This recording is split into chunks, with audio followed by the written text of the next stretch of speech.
ഹരേ കൃഷ്ണ. ഹരേ കൃഷ്ണ. എല്ലാവർക്കും പ്രണാമം. ഓം നമോ ഭഗവതേ വാസുദേവായ. ഓം നമോ ഭഗവതേ വാസുദേവായ.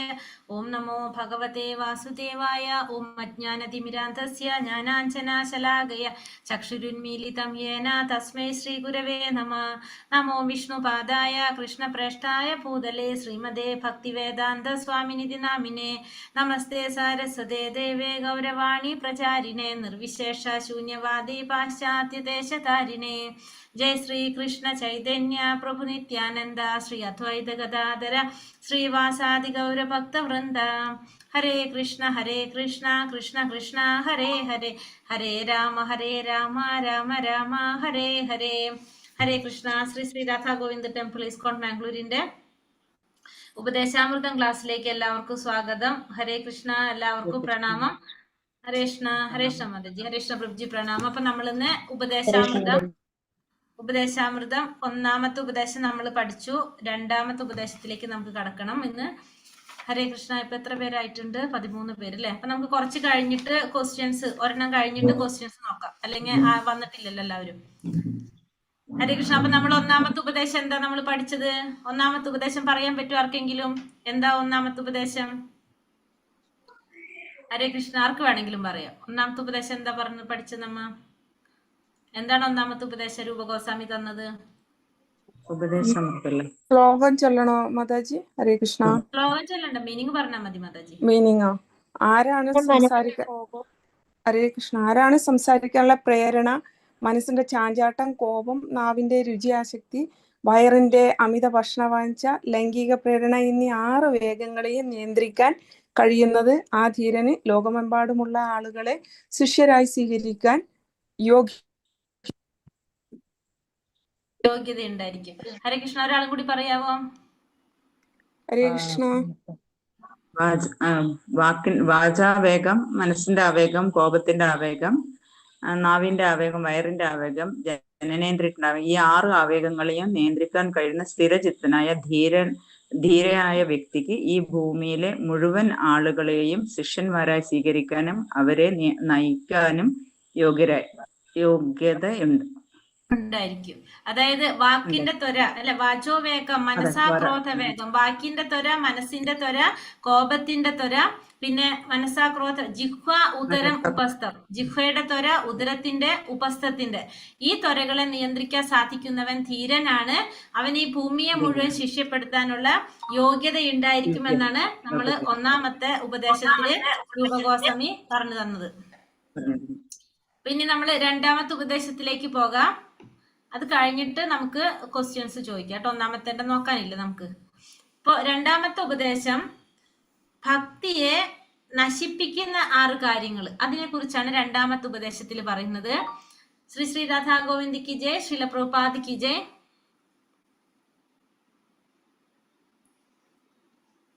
അപ്പൊ നമ്മൾ 1 മുതൽ 7 വരെ നമ്മൾ പറഞ്ഞു വൈദ്യസാധന ഭക്തിയാണ്. 8ാമത്തേത് രാഗാനുഗ ഭക്തിയാണ്. 9 മുതൽ 11 വരെ ഭാവഭക്തി, പ്രേമഭക്തി. അങ്ങനെയാണ് ഉപദേശാമൃതത്തില് തിരിച്ചിരിക്കുന്നത്. അപ്പൊ ഒന്നാമത്തെ ഉപദേശം നമ്മൾ കണ്ടു. ഒരു ഗുരുവിന് വേണ്ട യോഗ്യതകൾ എന്തൊക്കെയാണെന്നാണ് രൂപഗോസ്വാമി പറഞ്ഞു തന്നത്. ഇനി രണ്ടാമത്തെ ഉപദേശത്തിൽ പറയുന്നത് ഭക്തിയെ നശിപ്പിക്കുന്ന 6 കാര്യങ്ങൾ എന്തൊക്കെയാണെന്ന് നമുക്ക് പറഞ്ഞു തരുന്നത്. എന്തൊക്കെയാണ്? അത്യാഹാരം, അത്യാഹാര പ്രയാസശ്ച, പ്രജൽപോ നിയമാഗ്രഹ, ജനസംഘശ്ച ലൗല്യം ച, ഷഡ്ഭിർ ഭക്തിർ വിനശ്യതി. അപ്പൊ ഭക്തിയെ നശിപ്പിക്കുന്ന 6 കാര്യങ്ങൾ എന്തൊക്കെയാണെന്ന് പറയാണ്. അത്യാഹാരം, അമിതമായ ആഹാരം, പിന്നെ അതുപോലെ തന്നെ പ്രയാസം എന്ന് വെച്ചാൽ എന്താണ്? അമിതമായ അധ്വാനം, കഠിനാധ്വാനം. പ്രജൽപ്പം എന്ന് വെച്ചാൽ എന്താണ്? അനാവശ്യമായ സംസാരങ്ങള്. നിയമാഗ്രഹ എന്ന് വെച്ചാല് യമനിയമങ്ങളെ പാലിക്കാതിരിക്കുക. നമുക്കറിയാം 4 യമനിയമങ്ങള്, അത് നമ്മള് പിന്തുടരാതിരിക്കുക. ജനസംഘം എന്ന് വെച്ചാല് ലൗകിക ജനങ്ങളുമായിട്ടുള്ള കൂട്ടുകെട്ട് ഒഴിവാക്കുക. ഭൗതികതയിലുള്ള ജനങ്ങളുമായിട്ടുള്ള കൂട്ടുകെട്ട് ഒഴിവാക്കുക. ലൗല്യം, തീവ്രമായിട്ടുള്ള ആഗ്രഹങ്ങള്, നമ്മുടെ ഏറ്റവും ഭയങ്കര അതിയായിട്ടുള്ള ആഗ്രഹങ്ങൾ. ഈ 6 കാര്യങ്ങൾ നമ്മളെ ഭക്തിയെ നശിപ്പിക്കുന്നതാണ്. ഒന്ന് അത്യാഹാരം, അമിതമായ ആഹാരം. പ്രയാസം എന്ന് പറഞ്ഞാൽ കഠിനാധ്വാനം ചെയ്യുക, അല്ലെങ്കിൽ അമിതമായിട്ട് അധ്വാനിക്കുക. പ്രജൽപ്പം അനാവശ്യമായ സംസാരങ്ങള്, പിന്നെ നിയമാഗ്രഹ യമനിയമങ്ങളിലെ ആസക്തി അല്ലെങ്കിൽ യമനിയമങ്ങൾ പാടെ നമ്മൾ ഒഴിവാക്കുക, യമനിയമങ്ങൾ പാലിക്കാതിരിക്കുന്നത്, ജനസംഘം ഭൗതിക ജനങ്ങളുമായിട്ടുള്ള കൂട്ടുകെട്ട്, പിന്നെ ലൗല്യം തീവ്രമായിട്ടുള്ള ആഗ്രഹങ്ങൾ. ഈ 6 കാര്യങ്ങൾ എന്ത് സംഭവിക്കും? കൃഷ്ണഭക്തി നശിപ്പിച്ചു പോകുന്ന അല്ലെങ്കിൽ നശിച്ചു പോകുന്നതാണ് ഈ 6 കാര്യങ്ങൾ. എന്തൊക്കെയാണ്? അത്യാഹാരം പ്രയാസം കഠിനാധ്വാനം, അത്യാഹാര പ്രയാസശ്ച പ്രജൽപ്പം അനാവശ്യമായ സംസാരം, നിയമാഗ്രഹ യമനിയമങ്ങള് അനുസരിക്കാതിരിക്കുക പാലിക്കാതിരിക്കുക, ജനസംഘം ഭൗതിക ജനങ്ങളുമായിട്ടുള്ള കൂട്ടുകെട്ട്, ലൗല്യം തീവ്രമായിട്ടുള്ള ആഗ്രഹങ്ങൾ. ഈ 6 കാര്യങ്ങൾ എന്ത് സംഭവിക്കുന്നു? നമ്മളെ ഭക്തിയെ നശിപ്പിച്ചു കളയുന്നു. എന്തൊക്കെയാണ്? അത്യാഹാര പ്രയാസശ്ച പ്രജൽപ നിയമാഗ്രഹ ജനസംഘശ്ച ലൗല്യം ച ഷഡ്ഭിർ ഭക്തി വിനശ്യതി. അപ്പൊ അത്യാഹാരം അമിതമായ ആഹാരം, പ്രയാസം കഠിനാധ്വാനം ചെയ്യുക അല്ലെങ്കിൽ അമിതമായ അധ്വാനം, പിന്നെ ജനസംഘം ഭൗതിക ജനങ്ങളുമായിട്ടുള്ള കൂട്ടുകെട്ട്, ലൗല്യം തീവ്രമായിട്ടുള്ള ആഗ്രഹങ്ങൾ.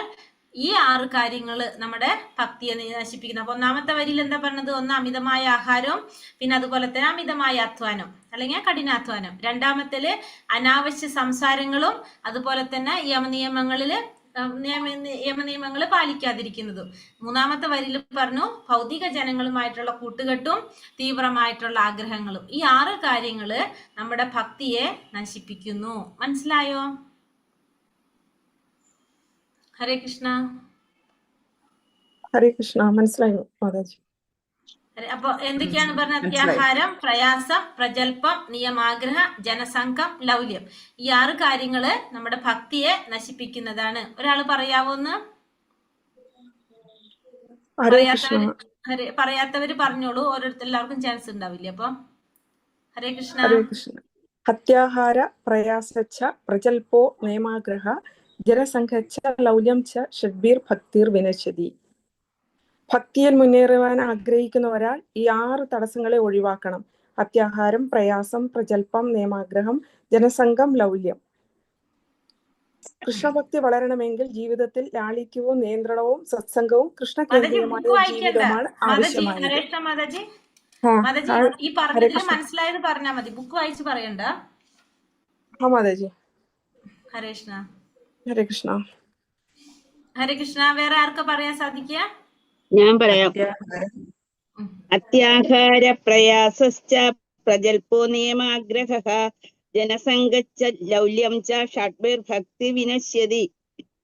അമിതമായ ആഹാരം കഴിക്കുക, കഠിനാധ്വാനം ചെയ്യുക, അമിതമായി അതായത് അനാവശ്യ സംസാരങ്ങൾ, അധ്വാനം, യമനിയമങ്ങൾ പാലിക്കാതിരിക്കുക, ലൗകിക ജനങ്ങളുമായുള്ള കൂട്ടുകെട്ട് ഒഴിവാക്കുക, തീവ്രമായ ആഗ്രഹം. ഈ 6 കാര്യങ്ങൾ നമ്മുടെ ഭക്തിയെ നശിപ്പിക്കുന്നു. ഹരേ കൃഷ്ണ മാതാജി. അടുത്തത് വേറെ ആർക്കാ പറയാൻ സാധിക്കുക? ഒരാളും കൂടി പറഞ്ഞേ.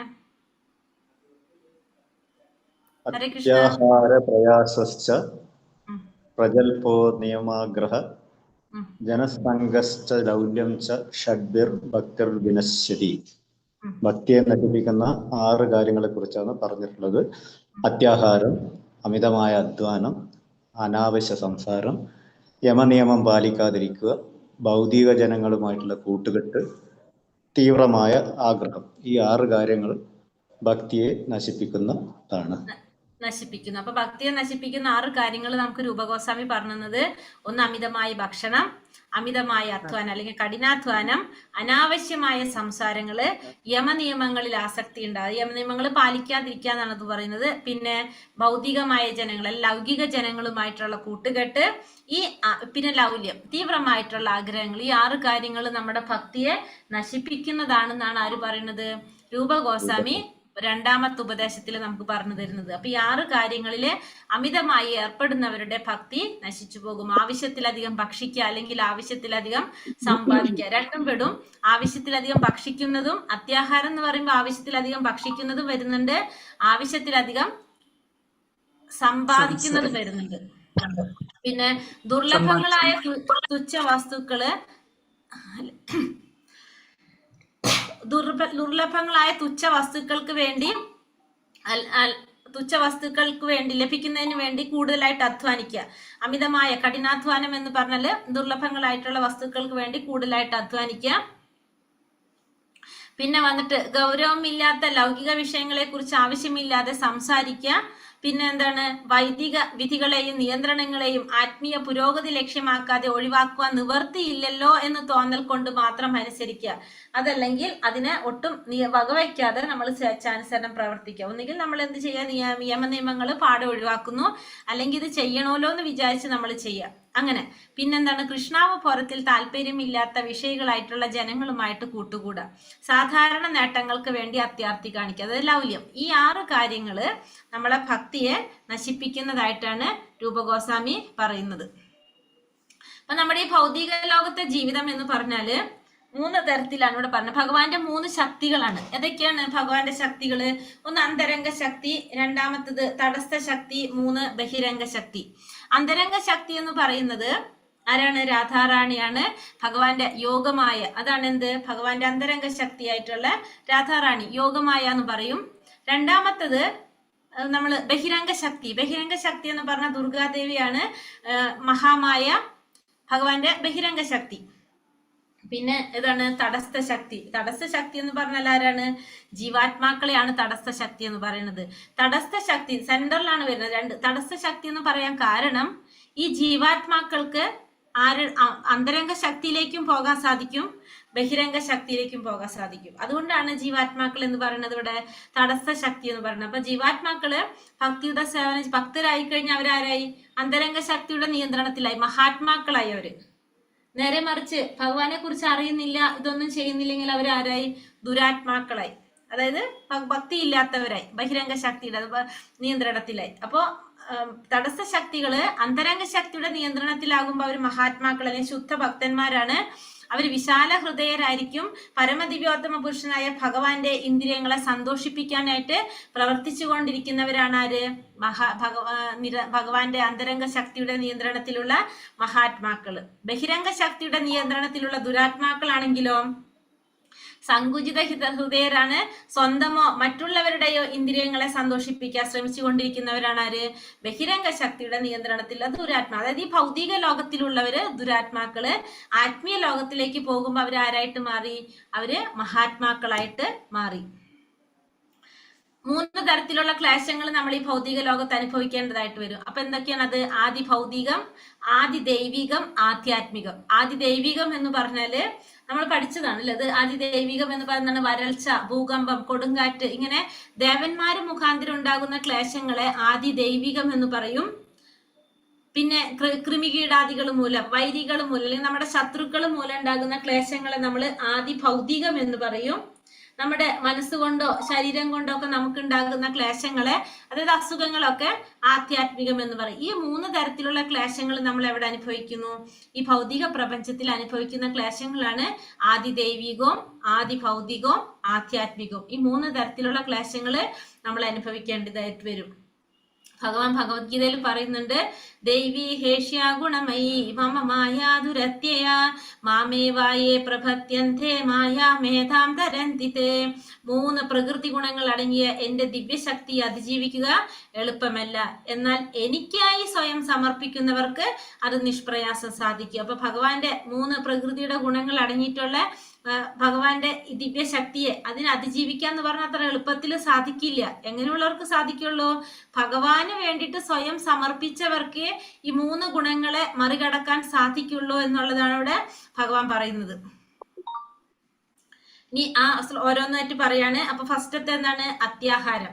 അത്യാഹാരം, പ്രയാസം, പ്രജൽപ്പം, നിയമാഗ്രഹം, ജനസംഘം, ലൗല്യം. 1ാമത്തേത് അത്യാഹാരം. അത്യാഹാരം എന്ന് പറഞ്ഞാൽ നമ്മൾ പറഞ്ഞു ആവശ്യത്തിലധികം ഭക്ഷിക്കുക അല്ലെങ്കിൽ ആവശ്യത്തിലധികം സമ്പാദിക്കുക. അതിനൊരു ഉദാഹരണം പറയുന്നത്, ഒരു ചാക്കരി തുറസായ സ്ഥലത്ത് തുറന്നു വെച്ചിരിക്കുകയാണ്.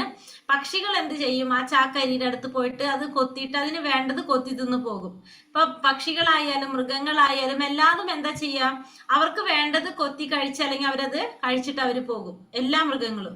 പക്ഷെ മനുഷ്യനാണ് ആ ചാക്ക് കണ്ടെത്തണമെങ്കിലോ ആ ചാക്കോട് കൂടി പൊക്കി കൊണ്ടുപോകും അല്ലെ. അങ്ങനെയല്ല ചെയ്യാ. ബാക്കിയുള്ളതെല്ലാതും അവർക്ക് വേണ്ടത് മാത്രം കഴിച്ചിട്ട് അവർ പോകും. പക്ഷെ മനുഷ്യൻ എന്ത് ചെയ്യും? ആ ചാക്ക് കണ്ടാല് അത് അതേപടി അങ്ങോട്ട് എടുത്തുകൊണ്ട് പോകും. അതാണ് മനുഷ്യരും മറ്റുള്ളവരും തമ്മിലുള്ള വ്യത്യാസം. ഈ അത്യാഹാര പ്രവണത കൊണ്ടാണ് ലോകം ഇന്ന് ദുഃഖം അനുഭവിക്കുന്നത്. അപ്പൊ ഈ സത്യത്തിൽ എന്താണ് പ്രശ്നം? നമ്മളെ പോലുള്ളവരെ കൊണ്ട്, ഈ മനുഷ്യരെ കൊണ്ടാണ് ഈ ലോകത്ത് എന്ത് അനുഭവിക്കുന്നത്? ദുഃഖങ്ങൾ അനുഭവിക്കുന്നത്. അതായത് ഇങ്ങനെ അത്യാഹാര പ്രവണത ഉള്ളത് കൊണ്ട്. അപ്പൊ കൃഷ്ണാവബോധത്തിൽ ആഭിമുഖ്യമില്ലാതെ ശാസ്ത്രീയ വിജ്ഞാനം, സാമ്പത്തിക ലാഭം തുടങ്ങിയ ഭൗതിക നേട്ടങ്ങൾക്ക് വേണ്ടി അധ്വാനിക്കുന്നവരുടെ പ്രവർത്തനങ്ങളെയും എന്തിൽ പറയാം? അത്യാഹാരത്തിൽ പറയാം. അതായത് ആവശ്യത്തിലധികം സമ്പാദിക്കുക, അതായത് സാമ്പത്തിക ലാഭത്തിന് വേണ്ടിയിട്ട് ശാസ്ത്രീയമായ വിജ്ഞാനങ്ങൾ, കൃഷ്ണാവബോധമായിട്ട് ബന്ധമില്ലാതെ ഭൗതികമായ നേട്ടങ്ങൾക്ക് വേണ്ടി അധ്വാനിക്കുന്നവരുടെ പ്രവർത്തനങ്ങളെയും നമ്മൾ അത്യാഹാരത്തില് ഉൾക്കൊള്ളിക്കാനായിട്ട് സാധിക്കും. പിന്നെ ഈശോപനിഷത്തിലെ ഒരു മന്ത്രമാണ് ഇവിടെ പറഞ്ഞിരിക്കുന്നത്. ഈശാവാസ്യമിതം സർവം യത്കിഞ്ചാ ജഗത്യാം ജഗത് തേന ത്യക്തേന ഭുഞ്ജീത മാം കൃതാ കസ്യ സിദ്ധനം. അതായത് ഈശാവാസ്യമിതം സർവം യത്കിഞ്ചാ ജഗത്യാം ജഗത് തേന ത്യക്തേന ഭുഞ്ജീത മാം കൃതാ കസ്യ സിദ്ധനം. അതായത് ഈ പ്രപഞ്ചത്തിലുള്ള സർവ്വചരാചരങ്ങളും, ചലിക്കുന്നതും ചലിക്കാത്തതൊക്കെ ആയിട്ടുള്ള എല്ലാ ചരാചരങ്ങളും ഭഗവാന്റെ ഉടമസ്ഥതയിലും ഭഗവാന്റെ നിയന്ത്രണത്തിലുള്ളതാണ്. അപ്പൊ ഇവിടെ ഭഗവാൻ എന്ത് ചെയ്തിട്ടുണ്ട്? ഓരോരുത്തർക്കും ഓരോ വിഹിതം എടുത്തു വെച്ചിട്ടുണ്ട്. അപ്പൊ നമ്മൾ എന്താ ചെയ്യേണ്ടത്? നമുക്ക് നീക്കി വെച്ചത് മാത്രം നമ്മൾ സ്വീകരിക്കണം. മറ്റുള്ളവരുടെ നമ്മള് ആശിക്കാനോ സ്വന്തമാക്കാനോ പാടില്ല. അത് ആർക്ക് ചേർന്നതാണ് എന്ന് നല്ലതുപോലെ നമുക്ക് അറിയാവുന്നത് കൊണ്ട് നമ്മൾ അത് സ്വീകരിക്കരുത്. അതായത് ഇപ്പൊ നമ്മളെ വീട്ടില് 3 മക്കളുണ്ടെങ്കിൽ അമ്മ എന്ത് ചെയ്യും? ഭക്ഷണം വിളമ്പിട്ട് 3 പ്ലേറ്റിൽ ഭക്ഷണം വിളമ്പിട്ട് നിരത്തി വെക്കും. 3 പേർക്കും എടുക്കാൻ വേണ്ടിയിട്ട് പാകത്തിന് എടുത്തു വെക്കും. അപ്പൊ നമ്മൾ എന്ത് ചെയ്യണം? നമുക്ക് ഓരോ പ്ലേറ്റ് എടുക്കാൻ ഓരോരുത്തർക്കും അവകാശമുള്ളൂ. അപ്പുറത്തെ പ്ലേറ്റ് നമുക്ക് എടുക്കാൻ പറ്റില്ല. അപ്പൊ എന്ത് ചെയ്യണം? ഏതാണോ എന്റെ പ്ലേറ്റ് ആ പ്ലേറ്റ് എനിക്ക് എടുക്കാം, അടുത്ത ആൾക്ക് അടുത്ത ആളുടെ പ്ലേറ്റ് എടുക്കാം. അങ്ങനെ ഓരോരുത്തർക്കും അവരുടെ പ്ലേറ്റ് എടുക്കാം. അപ്പുറത്തെ പ്ലേറ്റിൽ നമ്മൾ വാരിക്കഴിഞ്ഞാൽ എന്ത് കിട്ടും? നമുക്ക് തല്ല് കിട്ടും അമ്മയുടെ കയ്യിൽ നിന്ന്, അല്ലെ? അതേപോലെ തന്നെ ഈ ഭൗതിക പ്രപഞ്ചത്തില് ഈ 84 ലക്ഷം ജീവാത്മാക്കളും നമുക്കറിയാം ഭഗവാന്റെ അംശമാണ്, ഭഗവാന്റെ സന്തതികളാണ് എല്ലാവരും. കാരണം ഭഗവാൻ എല്ലാവരുടെയും പിതാവാണ്. അഹം ബീജപ്രദാപിതാവ്, അഹം പറഞ്ഞതാണ് അല്ലെ. എല്ലാവർക്കും ആദ്യം ബീജം പ്രദാനം ചെയ്തത് ആരാണ്? ഭഗവാനാണ്. അപ്പോ ഭഗവാൻ എല്ലാവർക്കും ജന്മം നൽകുമ്പോ ഭഗവാൻ എന്ത് ചെയ്തിട്ടുണ്ട്? ഓരോരുത്തർക്കും ഓരോ വിഹിതം ഭഗവാൻ നീക്കി വെച്ചിട്ടുണ്ട്. ഇപ്പോ എന്താ പറയാ, പശു എന്താ ചെയ്യണത്? പശു പുല്ല് തിന്നും, നമുക്ക് പശു പാല് തരും. ആ പാല് പശു കുടിക്കുന്നുണ്ടോ? ഇല്ല. എന്നിട്ട് ആ പാല് നമുക്കാണ് തരുന്നത്. അതേപോലെ തന്നെ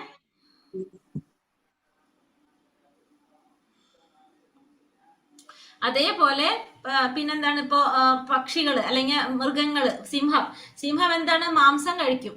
ചോറും തൈരൊക്കെയാണോ സിംഹം കഴിക്കുക? അല്ല. അത് ഓരോരുത്തരും, ഇപ്പൊ കോഴി, ഓരോരുത്തർക്കും ഓരോരോ കാര്യങ്ങൾ ഭഗവാൻ നീക്കി വെച്ചിട്ടുണ്ട്. അപ്പൊ ഓരോരുത്തർക്കും ഭഗവാന്റെ ഭഗവാൻ ആ സൃഷ്ടിച്ചതനുസരിച്ച് തന്നെ ഓരോരുത്തർക്കും ഓരോ വിഹിതങ്ങൾ ഭഗവാൻ നീക്കി വെച്ചിട്ടുണ്ട്. നമ്മൾ മനുഷ്യരെന്ത് ചെയ്യും? നമുക്ക് മനുഷ്യർക്കും ഭഗവാൻ പറഞ്ഞിട്ടുണ്ട് എന്താ കഴിക്കേണ്ടതെന്ന്. പക്ഷെ നമുക്ക് പറഞ്ഞതും നമ്മൾ കഴിക്കും, അവരുടേതും നമ്മൾ കഴിക്കും, അല്ലെ? അപ്പോ ഇതാണ് ഭഗവാൻ ഇതിൽ പറയുന്നത്. ഓരോരുത്തർക്കും ഓരോ വിഹിതം ഭഗവാൻ നീക്കി വെച്ചിട്ടുണ്ട്. നമ്മൾ എന്താ പാടുള്ളൂ? നമുക്ക് നീക്കി വെച്ചത് മാത്രമേ നമ്മൾ സ്വീകരിക്കാൻ പാടുള്ളൂ. മറ്റുള്ളവരുടെ നമ്മൾ ആശിക്കരുത് എന്നാണ് ഈ മന്ത്രത്തിൽ പറയുന്നത്. പക്ഷെ അങ്ങനെ ചെയ്യുന്നത് കൊണ്ടാണ് എന്ത് സംഭവിക്കുന്നത്? നമുക്ക് ദുഃഖങ്ങൾ അനുഭവിക്കേണ്ടതായിട്ട് വരുന്നത് എന്നാണ് ഇവിടെ ഈ പറയുന്നത്. പത്യാഹാരം എന്ന് പറഞ്ഞാല് ആവശ്യത്തിലധികം ഭക്ഷിക്കുന്നതും വരും, ആവശ്യത്തിലധികം സമ്പാദിക്കുന്നതും വരും. രണ്ടാമത്തത് പ്രയാസം എന്ന് വെച്ചാൽ എന്താണ്? നമ്മൾ പറഞ്ഞു, ദുർലഭങ്ങളായ തുച്ഛ വസ്തുക്കൾ ലഭിക്കുന്നതിന് വേണ്ടി കൂടുതലായി അധ്വാനിക്കുക. കഠിനമായ അല്ലെങ്കിൽ അമിതമായ അധ്വാനാണ് പ്രയാസം എന്ന് പറയുന്നത്. ആവശ്യത്തിലധികം സംഭരിക്കുന്നതും ഭക്ഷിക്കുന്നതും അനാവശ്യമായ അധ്വാനത്തിന്, പ്രയാസത്തിന് ഹേതുവാകും. നമ്മളിപ്പോ അർത്ഥത്തിന്റെ കണ്ടിന്യൂവേഷൻ ആയിട്ട് അല്ലെ, കൂടുതൽ നമ്മൾ സംഭരിക്കുക അല്ലെങ്കിൽ ഭക്ഷിക്കുക, ഇതൊക്കെ അനാവശ്യമായിട്ടുള്ള അധ്വാനത്തിന് ഹേതുവാകുന്നതാണ്. എളിയ ജീവിതം, ഉയർന്ന ചിന്ത എന്ന വ്യവസ്ഥ സ്വീകരിക്കുന്നതിന് സാമാന്യന്യ ജനങ്ങൾ ഇന്ന് വിമുഖതരാണ്. അതാണ് അവരുടെ ഭാഗ്യദോഷ കലുഷമായ അവസ്ഥ. അപ്പൊ നമുക്ക് എങ്ങനെയുള്ള ജീവിതമാണ് വേണ്ടത്? എളിയ ജീവിതം, ഉയർന്ന ചിന്ത, അതാണ് നമ്മൾ സ്വീകരിക്കേണ്ടത്. പക്ഷെ സാമാന്യ ജനങ്ങളാണെങ്കിലോ അതിന് വിമുഖരാണ്. എന്നാൽ അത്യാഹാരം മൂലം, ഭൗതിക വിഭൂതികളിലുള്ള അമിതമായ ആഗ്രഹം മൂലം ജനങ്ങൾ ഭാഗ്യദോഷത്താൽ ഇന്ന് സ്വീകരിക്കുന്നത് ധർമാനുസൃതമായ പ്രവർത്തനങ്ങൾ നടത്തുന്നത് ഭൗതിക സമ്പത്തുകൾക്ക് വേണ്ടിയത്രേ. അത്യാവശ്യം വേണ്ട ജീവിത സൗകര്യങ്ങൾ അനുഭവിക്കുന്നതോടൊപ്പം കൃഷ്ണാവബോധം കൈവരിച്ച് സംതൃപ്തരാക്കുന്നതിനുള്ള നിർദ്ദേശമാണ് യഥാർത്ഥ മതം അല്ലെങ്കിൽ ധർമ്മം നൽകിക്കൊണ്ടിരിക്കുന്നത്. അപ്പൊ നമ്മള് ഇവിടെ എന്താണ് ചെയ്യേണ്ടത്? അത്യാഹാരം എന്ന് വെച്ചിട്ടുണ്ടെങ്കിൽ അമിതമായിട്ടുള്ള ആഗ്രഹം മൂലം എന്ത് ചെയ്യാണ്? ഭൗതികമായ സമ്പത്തുകൾക്ക് വേണ്ടി പ്രവർത്തികൾ ചെയ്തുകൊണ്ടിരിക്കുന്നു. അപ്പൊ ശരിക്കും ചെയ്യേണ്ടത് എന്താണ്? അത്യാവശ്യം വേണ്ട ജീവിത സൗകര്യങ്ങൾ അനുഭവിക്കുക, പിന്നെ കൃഷ്ണാവബോധം കൈവരിച്ച് സംതൃപ്തമാകുക. അതാണ് ശരിക്കും നമ്മൾ ചെയ്യേണ്ടത്. പക്ഷെ നമ്മൾ എന്താ ചെയ്യുന്നത്? നമ്മള് അത്യാഗ്രഹം മൂലം കൊണ്ട് നമ്മൾ എന്ത് ചെയ്യാണ്? ഇപ്പൊ ചെയ്യുന്ന പ്രവർത്തനങ്ങള് ഭൗതിക സമ്പത്തുകൾക്ക് വേണ്ടിയിട്ടാണ് പ്രവർത്തികൾ ചെയ്യുന്നത്. അധ്വാനം, പ്രയാസം പരമസത്യത്തെ അന്വേഷണത്തിനല്ല എങ്കിൽ കൃത്രിമ ആവശ്യങ്ങൾ തൃപ്തിപ്പെടുത്തുന്നതിന് വേണ്ടി നാം കൂടുതൽ പ്രയത്നിച്ചുകൊണ്ടേയിരിക്കും. ആധ്യാത്മിക സാധകൻ അനാവശ്യമായ പ്രയാസങ്ങൾ പരിഹരിക്കേണ്ടതാണ്. ഇവിടെ അധ്വാനം, കഠിനമായ അധ്വാനം അല്ലെങ്കിൽ പ്രയാസം എന്ന് പറയുന്നത് എന്തിലേക്കാണ് വേണ്ടത്? ആ പരമസത്യത്തെ അന്വേഷിക്കാനാണ് വേണ്ടത്, അല്ലാതെ കൃത്രിമമായ ആവശ്യങ്ങൾ തൃപ്തിപ്പെടുത്താൻ വേണ്ടിയല്ല എന്നാണ് ഇവിടെ പറയുന്നത്. അപ്പൊ ആധ്യാത്മിക സാധകൻ എന്ത് ചെയ്യണം? ഇത്തരത്തിലുള്ള പ്രയാസങ്ങള് പരിഹരിക്കണം. അപ്പൊ ഇവിടെ രണ്ടാമത്തത് പ്രയാസം എന്ന് പറഞ്ഞാൽ നമ്മൾ എന്താ ചെയ്യുന്നത്? നമ്മള് എളിയ ജീവിതം, ഉയർന്ന ചിന്ത, ആ രീതിയിലായിരിക്കും നമ്മൾ പോകേണ്ടത്. ആ പരമസത്യത്തെ അന്വേഷിക്കുക. കഠിനമായ അധ്വാനം ചെയ്യേണ്ടത് എന്തിനു വേണ്ടിയിട്ടായിരിക്കണം? ഭൗതികമായ സമ്പത്തുകൾക്ക് വേണ്ടിയല്ല വേണ്ടത്, കൃഷ്ണാവബോധം കൈവരിക്കാൻ വേണ്ടിയിട്ടായിരിക്കണം നമ്മൾ ചെയ്യേണ്ടതെന്നാണ് രണ്ടാമത്തെ പറയുന്നത്. മൂന്നാമത്തത് പ്രജൽപ്പം. ഗൗരവമില്ലാത്ത ലൗകിക വിഷയങ്ങളെ കുറിച്ച് ആവശ്യമില്ലാതെ സംസാരിക്കുക. കൃഷ്ണാവബോധ പ്രസ്ഥാനത്തിന് വെളിയിൽ സ്ഥിതി ചെയ്യുന്നവരുടെ താല്പര്യം ഒരു പറ്റം വർത്തമാന പത്രങ്ങള് അല്ലെങ്കിൽ മാസികകള്, നോവലുകള് വായിക്കുക, പദസമസ്യകൾ പൂരിപ്പിക്കുക, മറ്റു പല ആഭാസങ്ങൾ കാണിക്കുക, ഇതിലൊക്കെ ആയിരിക്കും അവർക്ക് താല്പര്യം. സുഹൃത്തുക്കളുമായി ചേർന്നാൽ നാം ഉടനെ അനാവശ്യമായ സംഭാഷണങ്ങളിൽ ഏർപ്പെടും. എങ്ങനെയാണ്? പോക്രോം എന്ന് നിലവിളിക്കുന്ന തവളകളെ പോലെ. അപ്പൊ കൃഷ്ണാവബോധത്തിന്റെ ഇല്ലാത്തവർക്ക്, കൃഷ്ണാവബോധം ഇല്ലാത്തവർ എപ്പോഴും എന്തിനെ കുറിച്ചായിരിക്കും സംസാരിക്കുന്നതും പ്രവർത്തിക്കുന്നതും? അവര് ഭൗതികമായിട്ടുള്ള കാര്യങ്ങളിലായിരിക്കും സംസാരിക്കുന്നത്. അപ്പോ അങ്ങനെ ചെയ്യുന്നവർ എന്താണ് ചെയ്യുന്നത്? സുഹൃത്തുക്കളുമായി ചേർന്ന് ഉടനെ തന്നെ അനാവശ്യമായ സംഭാഷണങ്ങളിലാണ് ഏർപ്പെടുന്നത്, അല്ലെങ്കിൽ തവളകളെ പോലെ നിലവിളിച്ചുകൊണ്ടിരിക്കും. ഇപ്രകാരം അവർ തങ്ങളുടെ വിലപിടിച്ച സമയവും ഊർജവും പാഴാക്കി കളയാണ് ചെയ്യുന്നത്. അപ്പൊ കൃഷ്ണാവബോധത്തിൽ ഇല്ലാത്തവര് അവരുടെ സമയവും ഊർജവും പാഴാക്കി കളയാണ് ചെയ്യുന്നത്. സംസാരിക്കുകയാണെങ്കിൽ അതെങ്ങനെയായിരിക്കണം? കൃഷ്ണാവബോധ പ്രസ്ഥാനത്തെ കുറിച്ച് തന്നെ ആയിരിക്കും. അപ്പൊ പ്രജൽപ്പം എന്ന് പറഞ്ഞാല് അനാവശ്യ സംസാരം ഒഴിവാക്കുക.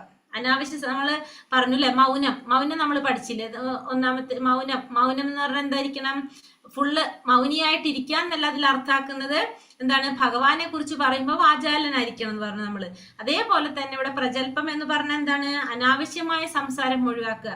അതായത് ഭൗതികമായിട്ടുള്ള അത്തരത്തിലുള്ള സംസാരങ്ങൾ നമ്മൾ ഒഴിവാക്കണം. പക്ഷെ ഭഗവാനെ കുറിച്ച് സംസാരിക്കുക, ഭഗവാനെ കുറിച്ച് ബന്ധപ്പെട്ട വിഷയങ്ങള്, കൃഷ്ണാവബോധത്തെ കുറിച്ച് നമ്മൾ സംസാരിക്കുക. അതായിരിക്കണം പ്രജൽപ്പം എന്ന് പറയുന്നത്. നിയമാഗ്രഹ, ആത്മീയ പുരോഗതി ലക്ഷ്യമാക്കാതെ വൈദിക വിധി നിയന്ത്രണങ്ങൾ അനുസരിക്കുക, അല്ലെങ്കിൽ വകവയ്ക്കാതെ സ്വേച്ഛാനുസരണം പ്രവർത്തിക്കുക. അപ്പൊ നിയമാഗ്രഹ എന്ന് പറഞ്ഞാല് രണ്ടു തരണ്ട്. ഒന്ന് നിയമ ആഗ്രഹം, ഒന്ന് നിയമ അഗ്രഹം. ഒന്ന് നിയമ ആഗ്രഹം, ആക്കി ദീർഘണ്ട് അവിടെ. രണ്ടാമത്തത് നിയമ അഗ്രഹം. അപ്പൊ നിയമ ആഗ്രഹം എന്ന് പറഞ്ഞാല് വേദാനുശാസനങ്ങളെയും നിയമങ്ങളെയും സ്വീകരിക്കുന്നതിന് നമ്മൾ ഈ ശാസ്ത്രങ്ങളിൽ പറയുന്ന പോലെ, വേദശാസ്ത്രങ്ങളിൽ പറയുന്ന നിയമങ്ങളും നിർദ്ദേശങ്ങളൊക്കെ സ്വീകരിക്കുന്നതിന്, നമ്മൾ അനുസരിക്കുന്നതിന് നമുക്ക് എന്ത് പറയാം? നിയമ ആഗ്രഹം എന്ന് പറയാം. വേദാനുശാസനങ്ങളെ നിയമങ്ങളെയൊക്കെ സ്വീകരിക്കുന്നതിന് അല്ലെങ്കിൽ അനുസരിക്കുന്നതിന് നമുക്ക് എന്ത് പറയാം? നിയമ ആഗ്രഹം എന്ന് പറയാം. നിയമ ആഗ്രഹം എന്ന് പറഞ്ഞാല് അതായത് ശാസ്ത്രങ്ങളെ നിയമങ്ങളെയൊക്കെ ഉപേക്ഷ കാണിക്കുക, അതിനനുസരിക്കാത്തതിന് നിയമ ആഗ്രഹം എന്ന് വിളിക്കാം. രണ്ടാമത്തത് നിയമാഗ്രഹം എന്ന് പറഞ്ഞാല് വേദാനുശാസനങ്ങളും നിയമങ്ങളും ശാസ്ത്ര നിയമങ്ങളൊക്കെ നിയന്ത്രണങ്ങളൊക്കെ അനുസരിക്കാത്തതിന്, അതിനല്ലെങ്കിൽ ഉപേക്ഷ കാണിക്കുന്നതിന് നമുക്ക് എന്ത് പറയാം? നിയമ ആഗ്രഹം എന്ന് പറയാം. നിയമാഗ്രഹം എന്ന് പറഞ്ഞാല് നിയമങ്ങള് ശാസ്ത്രങ്ങളിൽ പറയുന്ന പോലെ എല്ലാ നിയമങ്ങളും സ്വീകരിക്കുക, നമ്മൾ അത് അനുസരിക്കുന്നതിന് നിയമാഗ്രഹം എന്ന് പറയും. ഈ ശാസ്ത്രങ്ങളിൽ നിയമങ്ങളും നിയന്ത്രണങ്ങളും ഒന്ന് അനുസരിക്കാത്തതിന്, അതിന് ഉപേക്ഷ കാണിക്കുന്നതിന് നിയമ ആഗ്രഹം എന്ന് പറയും. ഇപ്പൊ രണ്ടിന്റെ വ്യത്യാസം, ആഗ്രഹം എന്ന് പറഞ്ഞാല് എല്ലാതും അനുസരിക്കുന്നത്, ആഗ്രഹം എന്ന് പറഞ്ഞാൽ അതിനൊക്കെ നിരസിക്കുന്നത്, ഉപേക്ഷിക്കുന്നത്. ആഗ്രഹം എന്നത് സ്വീകരിക്കാനുള്ള ത്വര എന്നും ആഗ്രഹം എന്നത് സ്വീകരിക്കുന്നതിൽ പരാജയം കാണിക്കുക, അതായത് ഉപേക്ഷ കാണിക്കുക എന്നുമാണ് അർത്ഥമാക്കുന്നത്. കൃഷ്ണാവബോധ നിരതന്മാർ വിധികളും നിയന്ത്രണങ്ങളും സാമ്പത്തിക പുരോഗതിക്കായി സ്വീകരിക്കരുത്. അതേസമയം വേദഭീതങ്ങളായ വിധികളും നിയന്ത്രണങ്ങളും വളരെ അവധാനപൂർവ്വം കൃഷ്ണാവബോധ വികസനത്തിനായി ഉപയോഗിക്കുകയും വേണം. അപ്പൊ കൃഷ്ണാവബോധത്തില് ഉള്ളവര് എന്ത് ചെയ്യാൻ പാടില്ല? ഈ ശാസ്ത്രങ്ങളും അതുപോലെ തന്നെ നിയന്ത്രണങ്ങളും വിധികളൊന്നും ഭൗതികമായ സാമ്പത്തികമായ പുരോഗതിക്കായിട്ട് അവർ ചെയ്യാൻ പാടില്ല. ഈ വേദവിഹിതങ്ങളായിട്ടുള്ള വിധികളും നിയന്ത്രണങ്ങളും എങ്ങനെയാണ്?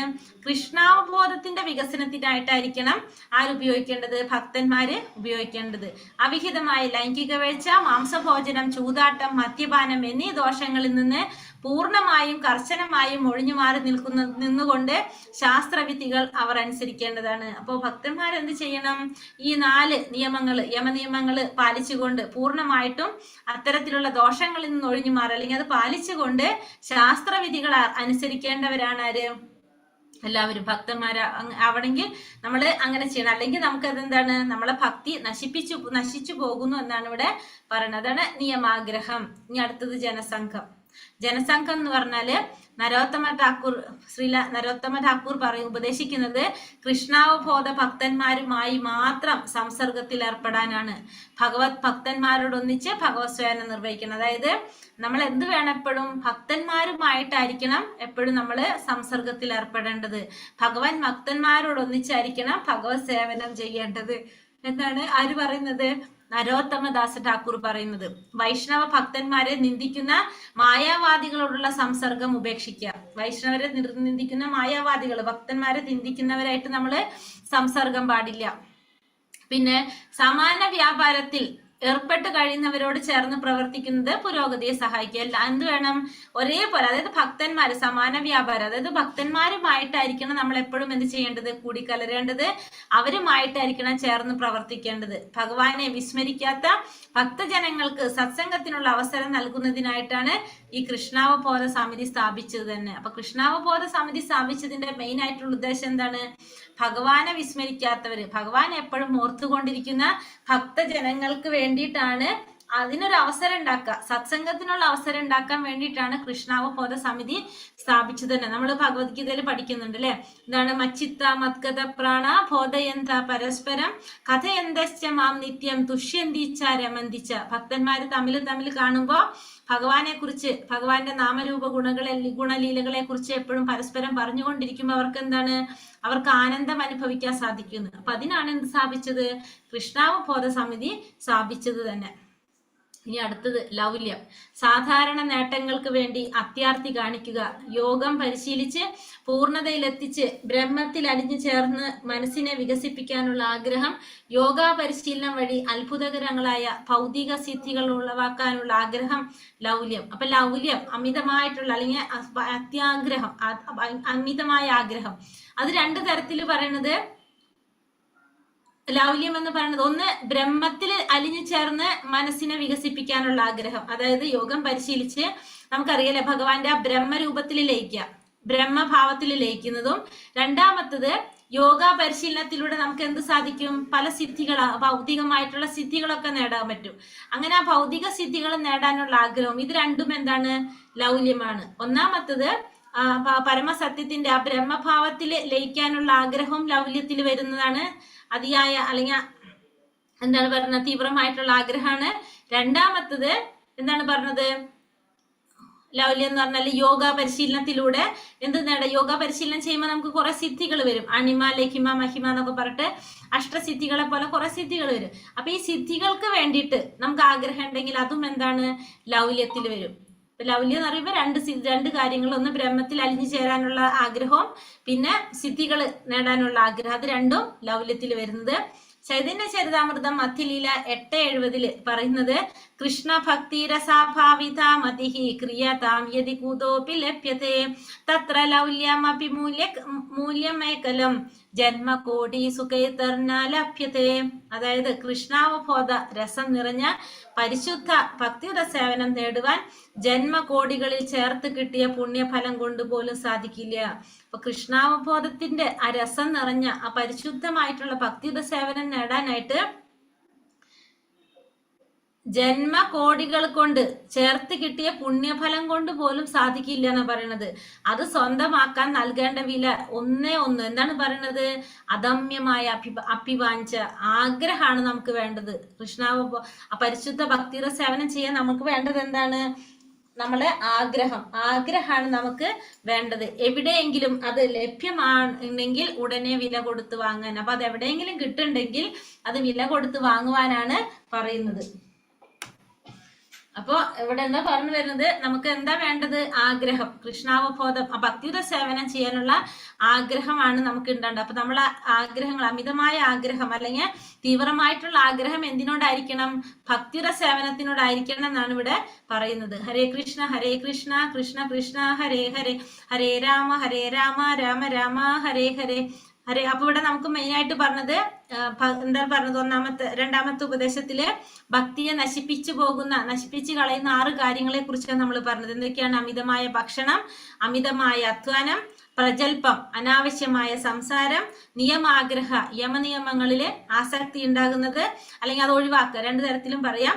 പിന്നെ അല്ലെങ്കിൽ ജനസംഘം, ഭൗതിക ജനങ്ങളുമായിട്ടുള്ള കൂട്ടുകെട്ട്, പിന്നെ ലൗല്യം, തീവ്രമായിട്ടുള്ള ആഗ്രഹങ്ങൾ. ഈ 6 കാര്യങ്ങള് നമ്മളെ ഭക്തിയെ നശിപ്പിച്ചു കളയുന്നതാണെന്ന് പറഞ്ഞു. അപ്പൊ നിയമ ആഗ്രഹമുണ്ട്, നിയമ ആഗ്രഹമുണ്ട്, 2 വേർഡ്. നിയമ ആഗ്രഹം എന്ന് പറഞ്ഞത് യമനിയമങ്ങളൊക്കെ നമ്മൾ സ്വീകരിക്കുക, നമ്മളത് ശരിയായ രീതിയിൽ നമ്മൾ അതിനെ സ്വീകരിക്കുന്നത്, അതിനുപേക്ഷിക്കുന്നത് നിയമ ആഗ്രഹം എന്ന് പറഞ്ഞു. ഈ പറഞ്ഞതിൽ സംശയങ്ങൾ വല്ലതുണ്ടോ? ഇപ്പൊ ഈ പറഞ്ഞ കാര്യങ്ങളില് മനസ്സിലായോ എല്ലാവർക്കും?